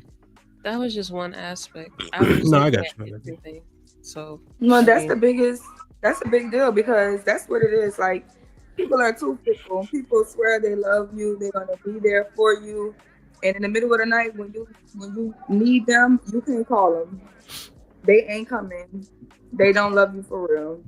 People do not love you out here for real. They give up on you. And everybody wants a good time. Everybody wants the good vibes and good sex and good fun and all that shit. Have a depressed moment. Have a depression episode. Watch how a nigga kick you when you're down. Watch how a nigga leave you. Don't fit the status quo of what somebody feel like perfection is. And I see that on both sides. You may have been with this dude since high school, and you go to work, and your co-workers, they got niggas with more money. They got taller niggas. Now all of a sudden, it's the one who you was with, he don't fit the status quo no more. You've been with this same girl from high school. You go to school, all the dudes you with, they messing with the bottle girls. Now all of a sudden, the one who had you, she don't fit the status quo no more. People are so fickle. They give up on you in a heartbeat. And at the end of the day, it's like, how many times somebody gonna build a bond and be genuine and commit to something for it to go away? Yeah. I'm telling you right now, I'm going through that shit right now. My sister is dead. I got people who so-called was my friends ain't check on me one time. People is fake as fuck in this world. I'm telling you. it's simpler to be on your own because really, at the end of the day, you really be all you got. That's not. You really do. Yeah, I understand your message, but it doesn't coincide with what HQ and Tiff highlighted, because when you get with the right person under the guise of marriage, that sentiment should go away. Not to disqualify the sentiment. I think that sentiment is valid, right? I'm just saying that based on what they were saying specifically, based on what they've said today, that sentiment should leave. I think that's part of the damage when you grow up in a state of lack, and if you have experienced what people's fears are for children. You experience that lack of not having two support systems. You only have one. And she was too busy trying to make sure we had a house to live in and food to eat. So experiencing that lack really kind of puts your antennas up and be like, I don't want this for a family I create. And if what I'm building could lead to that, I am going in the other direction. Fuck risk. I already experienced risk. I grew up in risk. I don't want to build a family off of risk. Now, whether people agree with that or not, everybody's different. And I commend Tiff and HQ for going and jumping and doing it. Because I ain't have the balls to do it. Everybody ain't built like that. And that's okay. That's fine. And I was speaking more to what Jalen was saying to just back her up on that sentiment. Like, I could hear everybody's success story about how they hit the lottery. But I'm also aware that the majority of people ain't gonna never hit that bitch. And a beautiful marriage like they talking about, 10 plus years, 16 plus years, 30 plus years of marriage, love, commitments. That she went through all type of ups and downs, and he ain't never left her. That's some she hit the jackpot. Okay? You don't all hit the jackpot. Because Sherrod, I met my honey at 28. I'm 43, 44 now. So shut up. We went through all of the 30s together, 40s, and it's just who I am is fundamentally different, but he's never made me feel less than because I had an evolution. And he's had some evolutions as well. Like I said, my husband is not with woo-woo, she teach yoga like candles type shit, but he will meditate, and he sees the benefit in that. So we kind of like pick and choose. But I don't think, I hate to say it, and I'm not going to make it seem like it's easy, but I do think that you have to marry a friend. Romantic love can go up and down, but when you marry somebody like y'all just down for each other, it's different. It looks different. It hits different. And you hear Callie, she married somebody who was for her. She's literally not saying money, that's not a part of that. And I think most Black people are there. They get married typically out of quote unquote love, not understanding that there is a business side of it. And once you get in that, you got to kind of, again, redirect. But I'll land my plane. No, Jay, Relly, right? Essentially, Des, all of us though. You know, we know pros and cons. We know shit is tough, right? You can't guarantee anything. So just going back to something HQ said about 7 out of 10 is good enough. You know, what guarantees are non-negotiable, right? Because you always gonna have risks. You know, like for instance, my mom is, how old is that? 67, right? And my 4 youngest kids are really young, right? So it's like, who do you have to depend on, and for how long, essentially? You know, but like, what is non-negotiable? Essentially, for the ladies who are still out there. But I don't know if Sherelle necessarily wants marriage. I'm not sure where Jalen stands. I think Des wants to be married again. So like, what's non-negotiable? Because you can't guarantee a lot of the stuff that we want. A non-negotiable for me is patience. I scream from the rooftops on Discord that when I'm under the confines of a man, I get real bratty and real spoiled, and not a lot of men can handle that. And I lead with that. Like when people try to date me and stuff like this, like, yeah, I'm a businesswoman and I can be an adult and all of that, but at the end of the day, I'm looking to like take the armor off. So that's a non-negotiable for me. Patience. Jay, what say you? Like, what's a non-negotiable? Yeah, just thinking about the story, because the decisions you made, your analysis was probably a good analysis, right? Essentially, just the mathematics, the equation that you put together. So I want to acknowledge that, right? And also, we understand that life don't be lifing like that, right? A lot of shit is risky. That's worth it, right? Even in that analysis, economics 101, you know, risk and reward go hand in hand in themselves, right? But like you meet a man, you looking at marriage, right? It comes across correctly. What's non-negotiable? Non-negotiable transparency. What does that mean? I feel like it's layered. If you feel like the marriage isn't going in the right direction, be transparent about it. If you feel like I'm not showing up as good enough as a wife to you, tell me so that we can come up with a plan for how I can be better of a wife to you. If you aren't transparent in that way and you keep problems to yourself and you not, that shit ain't gonna work. For life, that shit ain't gonna work for me. Because you just harboring all the problems and none of it's getting fixed. You think no, that makes sense. Do you want to fall under traditional guidelines, kind of? Not really, no. Because the way it's spoken about on YouTube, the way it's defined, the traditionalism is defined on YouTube. Hell no, I'm gonna be honest. No, I don't want to fall under that. I think it's crazy. Some of the stuff they be saying falls under traditionalism.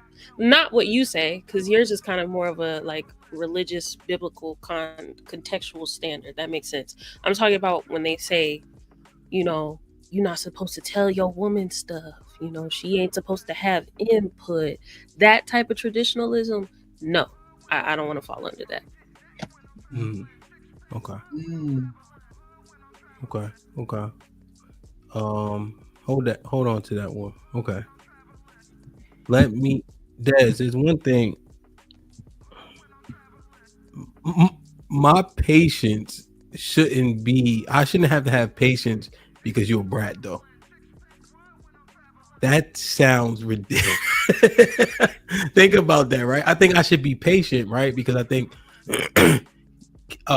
you know, it's necessary, you know, especially because of how women tend to process information and go through. So like, for instance, we'll have these conversations. Me and Callie do it a lot, right? I may ask Callie a question. She'll like answer, and then I'll re-ask the question, and then she'll answer, then I'll re-ask the question, then she'll answer, then we'll go back and forth, and then we'll get to a point where I'm like, okay, that makes sense, right? But it's very possible she could have answered the last way the first time, but it's just not how the conversation goes, you know? And I'm just using Callie because she right there, right? No, I get it. It's not bratty like I'm supposed to throw it. Tiff, don't answer my questions at all.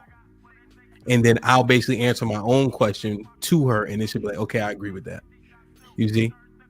Shit so like that. Like that's why patience is required, but not because you being a brat. That's kind of crazy. No, HAMP, not like I'm throwing a tantrum in the middle of the floor. Not like that. I can see your feet kicking now. No, I don't know. It's a certain way to explain it. I don't explain it well. I don't explain a lot of things on this show well. Okay. So it's a sense of being in your most smallest space. I think on the Discord yesterday we were talking about men's height and some more stuff. And I want to feel little.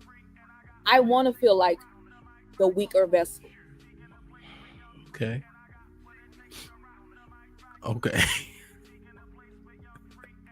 But you know, I don't explain things well on here, but my verbiage and my vocabulary is bratty. Damn. I don't like it that much. I think morals should be similar. Morals, commitment, and respect should be similar. Because if you don't respect the sanctity of marriage, if you don't have the commitment to be faithful, to be loyal, to understand that you keep your body for me and I keep my body for you, similar morals, meaning just that we have integrity, prioritizing the marriage from outside influences. These things have to be similar. They have to be the same, right? Respect each other's opinions, thoughts, desires. You have to have an understanding of what mine are, and I have to have an understanding of what yours are, and they have to align. Because if you don't believe in faithfulness, and I do, that marriage will never work. If you believe in half-heartedly committing yourself to the relationship, it will never work. And I feel committed to the relationship. If you don't respect women, and I respect men, but you have little respect for other women and other human beings, and I do, this relationship won't work. Because I've never ran across a marriage in which we each did not respect, or that person did not respect the other person's opinions, thoughts, needs, and that marriage stayed together. There's just certain things that you have to have in a marriage in order for it to work. And we can have different things that we like, we can have different things that we do, but you have to respect that I have needs, choices, and desires of my own, just like you have those. And as a woman, I have to be respected as a woman, and you have to be respected as a man. It won't work. A marriage won't work if I'm calling you a bitch ass blah blah blah every 5 minutes, and you're calling me a cunt every 5 minutes. It just won't work. Okay. So I'm saying morals, respect for each other, and a commitment, a physical and emotional commitment has to be there for that marriage to last. Or those are non-negotiables. For me, those are non-negotiables. Some people think faithfulness is negotiable or respect is negotiable.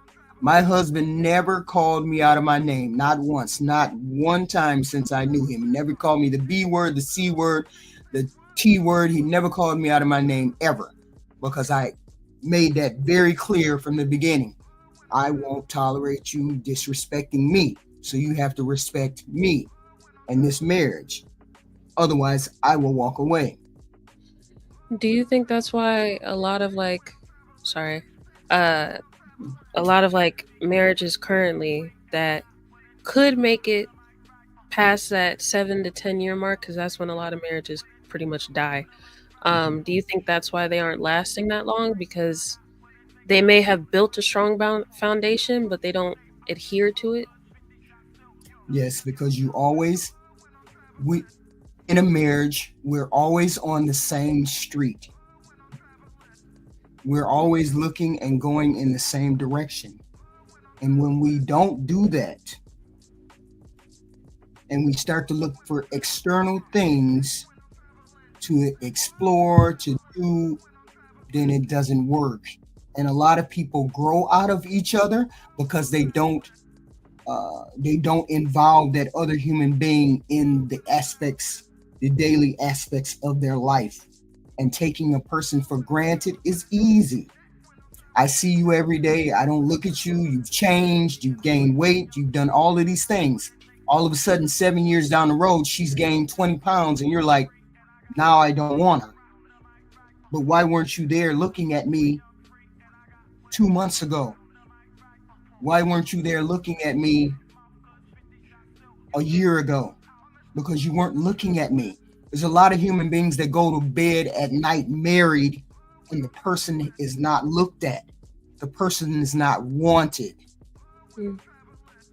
And I think a lot of people get into marriage thinking it's a fairy tale when you have to look in the same direction and stay looking in the same direction, regardless of what goes on. External influences don't influence you. That's it. When external influences affect you and it makes you do erratic things in a marriage and a relationship, it won't last. It just won't. You know, and you have to think of the other person first before you do anything that's out of the ordinary, that's off the grid, that's different. How would this person look? Would I do the same thing if this person was here? Would I do, or I wasn't here? Would I do the same thing? And if you don't do the same thing, then don't do it. Why are you taking snack breaks, bro? Nah, I went to go warm up this tea I had. That's a snack break. He was chewing. I see crumbs on his beard. In his beard, you see crumbs in there? I don't see it. What I missed? Why they talking about weight? No, I just asked HQ a question. Yeah, I just asked her a question. I'm saying a lot of people aren't seen. They aren't seen in the marriage, seen physically and seen mentally. And that's why a lot of marriages fail, because the person refuses to see outside of themselves once they take someone for granted in a relationship. Oh, she gonna be there. She gonna be there. She gonna be there. He gonna be there. He gonna be there. Instead of looking at the person with new eyes all the time and saying, you gained a little weight, or you want to really take that job, right? Or you really get irritated when this happens, right? And people don't address those little things, those little nuances that run across marriages that people don't pay attention to. And it's like, I can't give people a blueprint to be married, but I can only say these things will kill the marriage. When there's a lot of people that go to bed at night not wanted on this planet, not even seen on this planet. You have to see your partner. You have to see them, see their wants, see their needs, see their desires, and not stifle those because you're insecure or you don't feel comfortable or you don't feel like it should be expressed. So HQ, should the person, well, I don't use the term partner, but so should the wife or the husband be able to just gain 30 pounds and that'd be cool? Oh, absolutely not. But you should be looking at that. You should be looking at that. You should be looking at the context in which they do. She had a baby, she gained weight. Okay, let's work it out. What is our game plan? Does she have a game plan? Is she cognizant of what she looks like? Does she know that she has changed? Is it your job to remind her? Is it your job to remind him that he needs to lose 10 pounds?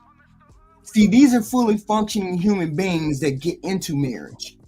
If you're fully functioning and you understand your body, you understand your needs, your wants, that should never be an issue for me to gain 40, 50, 60 pounds. Ain't no way. Ain't no way unless you're not really seeing yourself. But your spouse is supposed to see you. They're supposed to see you. And I'm not saying tell her, you fat B, get in the gym. No.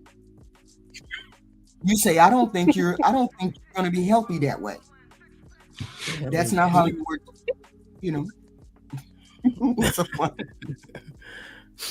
Yeah. And that goes both ways too. Gaining weight, losing weight, right. You know what I'm saying? Right. To the point where right. you start looking, crazy or whatever. Yeah, you're supposed to have been said something. Right. Not unless you just weren't paying attention and you was on autopilot because, She gonna be there. She gonna be there. And then on top of that, you're not even looking at if you don't even see the person, then you don't even see what they're going through either. The reason why that shit is happening. Something's happening. That shit ain't come out of nowhere. What, they just getting big? Right. Just getting big out of nowhere like that. Yeah, that's no. It take a minute for you to figure out somebody gain weight unless you ain't looking at them. Y'all live together. What? Shit. You start seeing. You ain't see that shit. You're supposed to see changes in habit and everything, right? Bring it up. Let them know that hey, I see. You see him balding in the back. You supposed to say something. Hey, I need you to go ahead and cut that shit off. Balding in the back. Don't hold on. Don't hold on to it. It's not worth it. I'm not talking about you, Hamp. Don't look at your hairline. I'm looking at my shit. But then when you don't when you don't see it or whatever like that, and then the other person comes to you and it's like, hey, X, Y, and Z is an issue, then the person that wasn't paying attention, they be like, well, where is this coming from? This is coming out of nowhere. Right. Is it really coming out of nowhere? Or you just weren't paying attention? Right. Do you think it's your job to make the other person happy?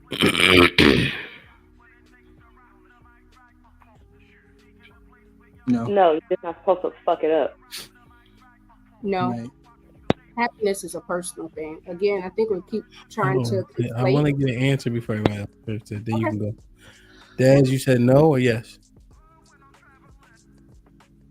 I think it is your responsibility to facilitate happiness with your spouse. Okay. HQ? No. Jalen? Yes. Shirelli? Yes. Callie Beverly? No. Tiff? What'd you say? I think she said no. No. That red outfit is... This is household, bro. If you don't leave the house alone, Hamilton. She's wearing a turtleneck. What? Like 11 feet. I like stop it. I done told Hey, you. you got the floor. Say what? You got the floor. No, you just being. Nope, I'm not doing this. You got the floor. Go ahead. I was just calling you. Okay, sure. I'm in the kitchen making dinner. Kitchen in the bedroom. Do I think it's my responsibility to make my husband happy? No. Do I feel like I should be a part of trying to enrich his happiness? Yes. But his happiness is his responsibility. Mm-hmm. My responsibility is to not go against the grain and to be unhappy. Right. Yeah. Like fuck it up. Hey, Callie, like it's just different. You move different. Okay. So Jalen, you said yes. Why? Yeah, I changed my answer. After at first it was hell no. That's up to you. You need to hold yourself accountable for not being happy. I would say that part is still the same when it comes to self. But when y'all become a unit, at that point, technically, yes, it's your job to keep each other happy. Do things to enable happiness within the union. You could be happy with how you look. You could be happy with how you act. You could be happy with yourself, but you're not happy with the overall relationship. That's totally different. So yeah, it's your responsibility on that part. This is when we start talking about vows and really listening, because it's for better, for worse, for richer or poor. Happiness is never mentioned in traditional vows. There is no point where it asserts that you are going to be happy. There's certain responsibilities, but happiness is nowhere in vows. And I think that's what happens with us is we feel like that person is supposed to make us happy, or I'm supposed to make you happy, when we need to be building. And because we're building, there's a source of fulfillment that comes from there. But happiness is very fleeting. And I'm sure if you're looking to get married to be happy, go ahead and sign where the papers are. So I agree, like I said, regarding the individual aspect, your individual self. Yes, I agree. However, this is where it comes in the human aspect of a traditional marriage. Yes, you got married off of biblical principle and vows, but when we look at the human, you see women leaving because they are unhappy with how their husband is operating in a marriage. So they're not staying for better, for worse, for sick, poor, they're not staying for that. They staying because they're not happy with them. I mean, they not staying because they unhappy with them. Y'all get what the That's fuck a I'm good saying. So reconciliation. is that the response? But wouldn't that lead on the husband to where he's not trying to find a way to where she's fulfilled? Because again, there is a difference between contentment, which is not a cuss word. That is something that you both, it should be a baseline for both parties. I agree with that. That's how it should operate. But how it currently operates and how it always has operated, regardless if you have biblical principle, is I'm not happy. Therefore, this marriage ain't working. I don't care how much success we've achieved. I don't care if we got this big ass house, these 3 cars, these beautiful children that are excelling in school. I don't give a good goddamn. You not making me happy, sir. I'm leaving. That's literally what happens. Damn. Is it not? I'm gonna just say I have more so your prevention that from being is happy, depression not a sickness? Like, is depression not a sickness? Are we talking about in sickness and in health? Just a like. Is depression not a sickness? So if your spouse is going through depression, isn't your responsibility to go through them, rich or poor, whatever the case may be? But y'all saying that that's their problem, that's their independence. How, again, we're going back to the conversation of, oh, we're married, but we're independent in some aspects. That's division, literally. Because if my man wants his dick sucked every fucking day and I'm his wife, I'm gonna do it to make him happy. Hello. And another point of traditionalism, when you take on his last name, right, you are essentially his property per traditionalism. So you have a even bigger responsibility in this guise of, again, traditionalism, to follow the rules of the house in which he sets. It don't matter about your happiness. It matters. Tiff. Now, Let her finish. You want y'all saying traditionalism? I'm playing the game, but I'm telling you that's actually traditionalism. You don't get to say I'm unhappy. You need to change. Nah, you said these vows. Boo. We in it for life. What you thought this was? If they get rid of irreconcilable differences, where you think you're gonna be? Right here on this couch with me. That's where you gonna be at. Cooking my food, doing my laundry with no end in sight. That's where you gonna be at. So again, that's why I said this traditionalism shit, y'all, bro. Are we answering y'all are fucked if they get rid of a record. No fault report. The way that it's Damn. called a no fault. But here's the thing, again, this is why I have to take a plum, because again, you have 2 married people that are saying like happiness is not something that's just not a guarantee, and it happens in seasons. And yeah, if I don't get it. I'm at the point to where if you don't see the value in marriage, then don't get married. If you do, what you don't get, it's a conversation about making someone happy. No. I think the pros and cons of marriage. That doesn't no. Tiff, the question that I posed was, is your job to make the other person happy, which everybody answered, right? And so Jalen gave her explanation on her answer. And so that's what we're minding out at this juncture. So when you guys are saying don't take away from, why not after the comma you say but add to? That would seemingly make sense to me. Right? Because you guys say don't take away from that happiness. So then why can't you in the next breath say add to the happiness? Okay. Like, wouldn't you want to supplement the happiness? Okay. Sure, you can supplement, but there's already a baseline of happiness already there. Well, there's a baseline of happiness or sadness or unhappiness, right? All of that can be happening, right? And so if you're to make sure that you don't hurt their happiness, you can help it. But it doesn't mean it can't go from unhappy to happy or from happy to sad, right? Those things are fluid. You could always have a baseline of happiness. Emotions are fleeting, they change. You could have a baseline of anything. However, a person that you're with can influence whether that baseline changes. But So I think y'all yes, take you are, it in a you different are way. directly affecting their happiness. Therefore, you should try to keep them happy. Yeah, I think it's a different way. It's like it's not your responsibility in that way. But if you can make a man unhappy, then you can definitely make him happy. If you know you not having a house clean makes him unhappy, you're keeping him happy by keeping the Bro, house my clean. thing is like, why you just literally saying what I just said, bro? Like, come I up with didn't an hear original nothing you thought. said. That's why.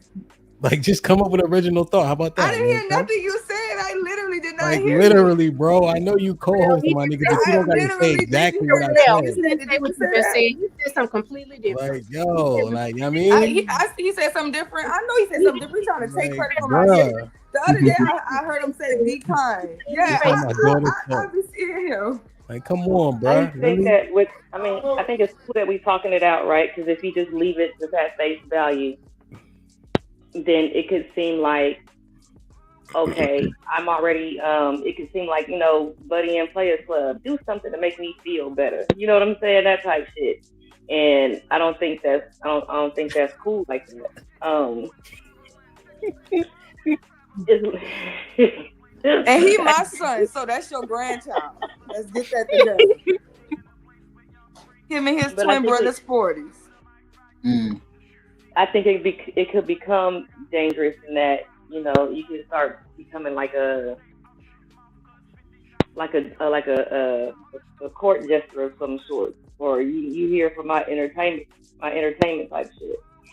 And I think that it's definitely a balancing act for sure. But I understand what you mean. I mean, it's like you could run into, okay, well, this is important to say, but I don't want to say it because it's going to make him unhappy, or it's going to make her unhappy if I say it. And I think that part is, that's not cool either. If it's something important that needs to be said, it needs to be said, regardless of how you're going to feel about it. And he would be on the phone when I say the important part. So let me jump in before he be saying we don't know how to carry the show without it. Even though he's being very unprofessional, taking phone calls on the camera, and he's streaming. They know he's streaming. Man, that's his Uber Eats order. Don't make him. Don't be fooled.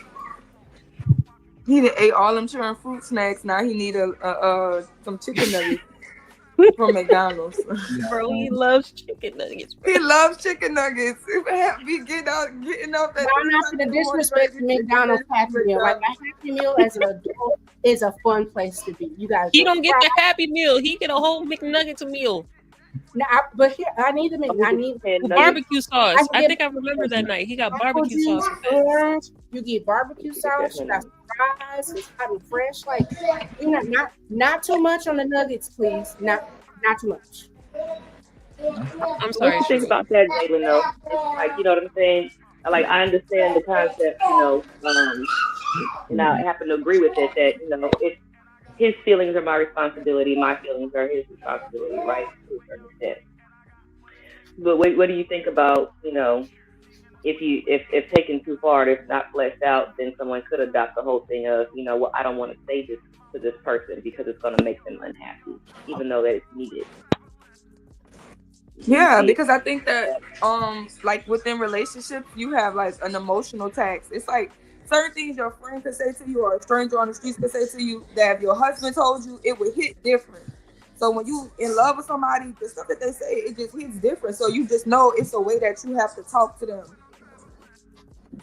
It's an emotional tax. You gotta be worried about all that. Their emotional health is your responsibility, because within them being in a relationship with you and their emotions being wrapped up in you, yes, like making sure you protect his ego and his emotions and all of that stuff matters. Like at the end of the day, don't nobody, you know what I'm saying? Like you get mad because he picked you up late from work and now you call him a bitch ass nigga and telling him his dick little, like, and you got to spend the rest of your life with this man. But you taking major shots at him just off because you angry. Well, no, I wasn't necessarily talking about, being a dick or being a bitch about it, about saying what's important, but, just having to have that conversation with the person. You may not, you could, I think if you just leave the statement as, it's my responsibility to make you happy. If you just leave it there, then if I take it to, take it on down the street, it could lead to someone believing that I can't say this to this person because it's going to make them unhappy. Even if it is for their own good, it's going to make them unhappy. So therefore, I'm going to keep it to myself. And I think that's the part, like that end of the road is could be a problem. But getting them on the road of self-improvement improves that happiness baseline. Like, that's why I said everything you do influences their baseline. Yes, it's their responsibility to have it for themselves, but what you do changes that. Therefore, it's your responsibility to change it in a positive direction. That's all I was saying. I'm not saying that it's your responsibility for them to be happy 24/7, and if they depressed, it's your fault. No. No, yeah. I was just saying that I'm glad that we're having the whole conversation about it, and not just leaving it just like right there with the one word answer. That's what saying. No, well, that would be dishonest. So like how don't listen to women turned out. Bro, stop, girl. Ain't no men up here. Don't do that.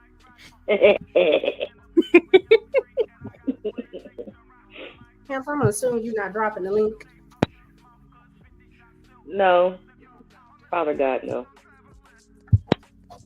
You hear the evil laugh? Did y'all hear that? Who did that? Who was laughing? Was that you, HQ? That was Jalen. No, that wasn't me. I don't know. Everybody else was on mute. Yeah, man. Let the big boys come in. Yeah, the McNuggets are coming. Unmute yourself. Oh, wow. So whoever get married next, DJ Hamp gonna have at y'all. He's gonna DJ for free at y'all wedding. He told me. So y'all better hurry up and go get married. Dang, he busy for real, because his facial expression ain't even changed when you said it. He probably got us on mute. That's why he be coming back like, what I miss? Because he mute us. Turn us all the way off. And then be over there listening to stuff. Hey, sis, if, God forbid something was to happen or whatever like that, would you get remarried? Yeah, absolutely. Absolutely. Would you get remarried, Kelly?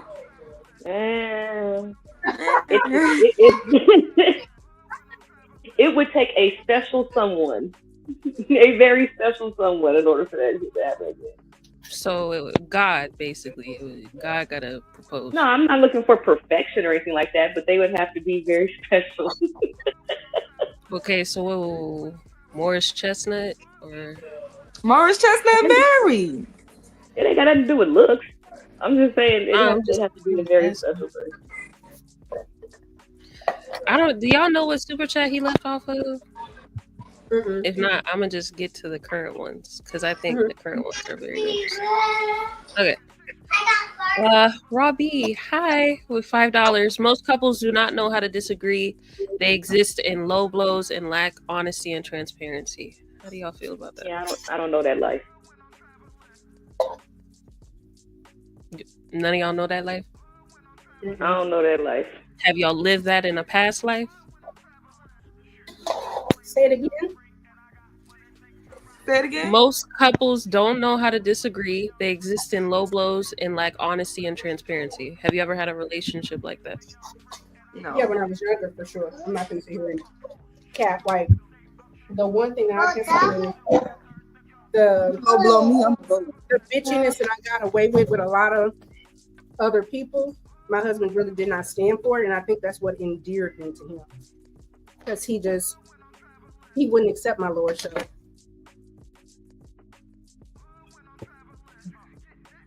Another one. Happiness is not for your partner to provide. Peace is. There's a difference. Thank you for the $5. Y'all agree with that statement? Yes, ma'am. Thank God. Jesus Christ. Take over the super chats. That's your job. I think it's easier to have peace in the Middle East. to give somebody who don't have no peace in themselves peace. I like how you put it back on the other person. That's what's up. As a wife, you can do everything. If a person is just unhappy, they're just unhappy. And I think that's the other thing is you have to understand that he might be in a season of depression. It don't have nothing to do with you. It doesn't matter what you cook. It don't matter how many intimate sessions and sacred prayers that y'all have. It don't matter if you can twerk. If he's not happy or she's not happy, that's something that personally they have to work on. Specifically, if they want to respect their partner. Bravo. Did I read this already? Yeah. Right? Yep, you did. Salute. And with the $2, I feel like we're progressing a little bit more today. Dati with the £5. Salute. Riri with the $5 says, HQ, most people will live a lifetime and will never find a love like you had. You truly are blessed. I'm not liking the video with the $2. Damn, Sherelle, the wait. Aaron with the $2 says, so family came over your finance? Did you meant to say fiance? I think he meant fiance. Aaron with the $2 says, too many men and women can't let go of their mama. Damn. Lady O with the $5 says, shout out to Tiff in that kitchen. Dinner on the table at the end of his work day is how you stay married. Pound white flag. Like Mike, what up, kid? Perfect. But the 20 ball says, what's up, Hamp and the lady? Had to listening and Tiff cooked earlier and now she literally cooking. Shit like that. Tiff got a cooking show. That red though. Dr. G was popping. She said, Hamp, loving the show with the lady. Shit like that. Salute. Harrison Davis with the $5 says, oh, hell nah. Jalen bugging. You read this one already, right? Yeah, I read those too. Okay. Robbie was popping. Salute with the 5 and the 5. She said, most couples do not know how to disagree. They exist in low blows and lack honesty and transparency. Like, share, subscribe, tell a friend and tell a friend. Hit that like button right now if you can. That helps the channel the most. Yeah, amen, fiance. I don't know. It's interesting, man. I think that the build today was great, right? Because it allowed people to just be transparent. There was no reason to try to embellish or make things sound greater or worse than what it is. It just is, right? I think people understand the cons because the cons are talked about much more often when we talk about marriage. I think the pros were allowed to be highlighted today, right?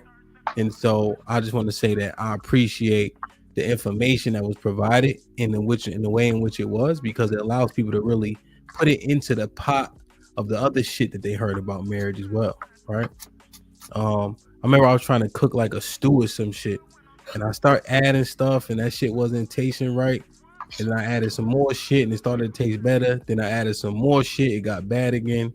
And then I added some more shit, and it tasted right at the end, right? So that's often how this shit should go, right? Mm-hmm. Don't just toss it because you thought you just added too much of the wrong shit. You'd be surprised. So basically, you don't know how to cook. Yeah, I know how to make like steak. Yeah. Okay. I don't make sides and gay shit like that. Yeah, so obviously we can rely on food by you in Atlanta. Got it. Good to know. I make steaks and I fry. Let's see, my legs are in the oven, they're baking baked, and now I'm making a pasta salad. So. She always talks when I'm talking. Huh? Sides are gay, sis. Sides are gay. So, I'm gay? Sides are gay. That outfit, you definitely on your stud shit. I ain't gonna hold. You definitely that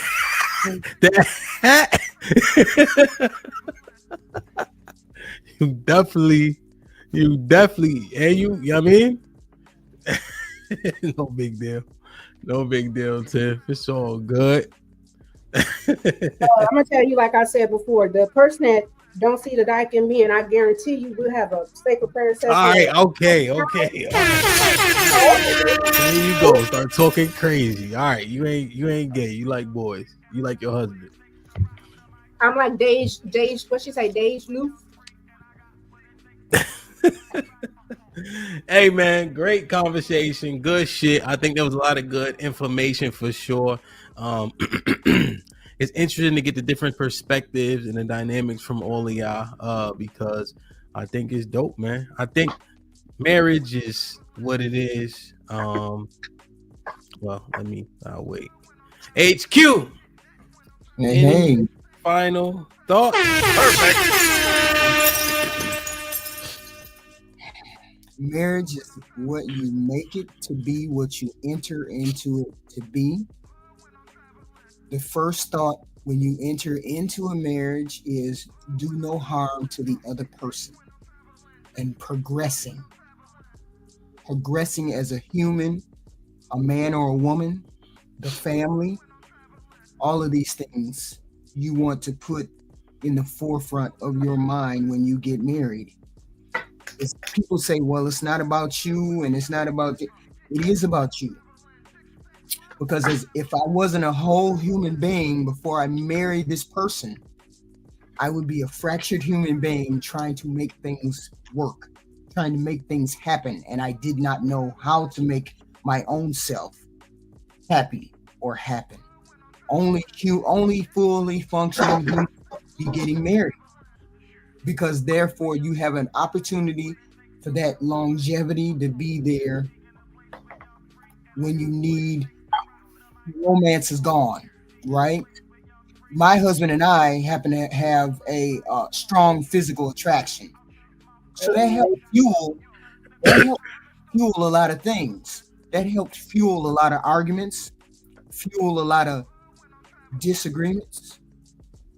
So I'm not saying that might work for you all, but I'm saying you have to find commonality that will fuel that marriage. So, and it's a beautiful thing if you can find it and you can do it. It's a beautiful thing if that person has the same level of commitment that you do, and they want it to work, and they want to be there, and they want to make a commitment to the marriage. It'll work. A lot of people these days want to get out of relationships like in 5 minutes. Oh, he called me the B word, I gotta go. Oh, he don't have a job, I gotta go. Oh, he this, that, and the other, I gotta go. Well, she on the internet twerking, I gotta go. And people don't have staying power.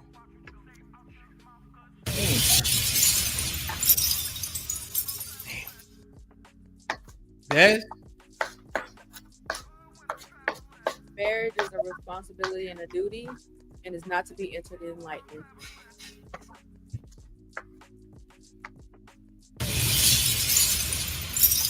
Tiff? I agree with Des and HQ. I think that a lot of people do not understand that wedding is nice, but a wife has a role and responsibilities to it. And you need to kind of search out and make sure that the person you're trying to be in community with or build a partnership with, that one, you're okay with submitting. You understand what the expectations are, but also understand that I think each marriage is very individual. Don't look at other people. Feel free to get some advice. But as long as you two are focused on making your household work, within the guise of you have a spiritual system, I think it can be a beautiful thing. But I also don't want to paint the picture like it's not a challenge. I think a lot of people think that the wedding is the finish line, when really you just got the job and just started operating. The work starts after the marriage. Word. Cali.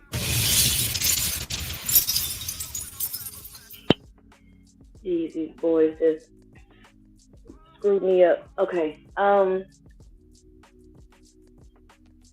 Yeah. Marriages work. Make sure that the person that you pick is putting in as much effort as you are, or else there will be an imbalance, and then you're going to find yourself unhappy. That's all I got. Jane Lynn. Shout out to marriage. Just know what you're signing up for. That's it. Word. Shit like that. First of all, great show today. Thank y'all for coming up.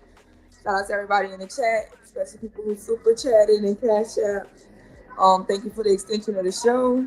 Thank you, HAMP, for providing this space for us to have these conversations.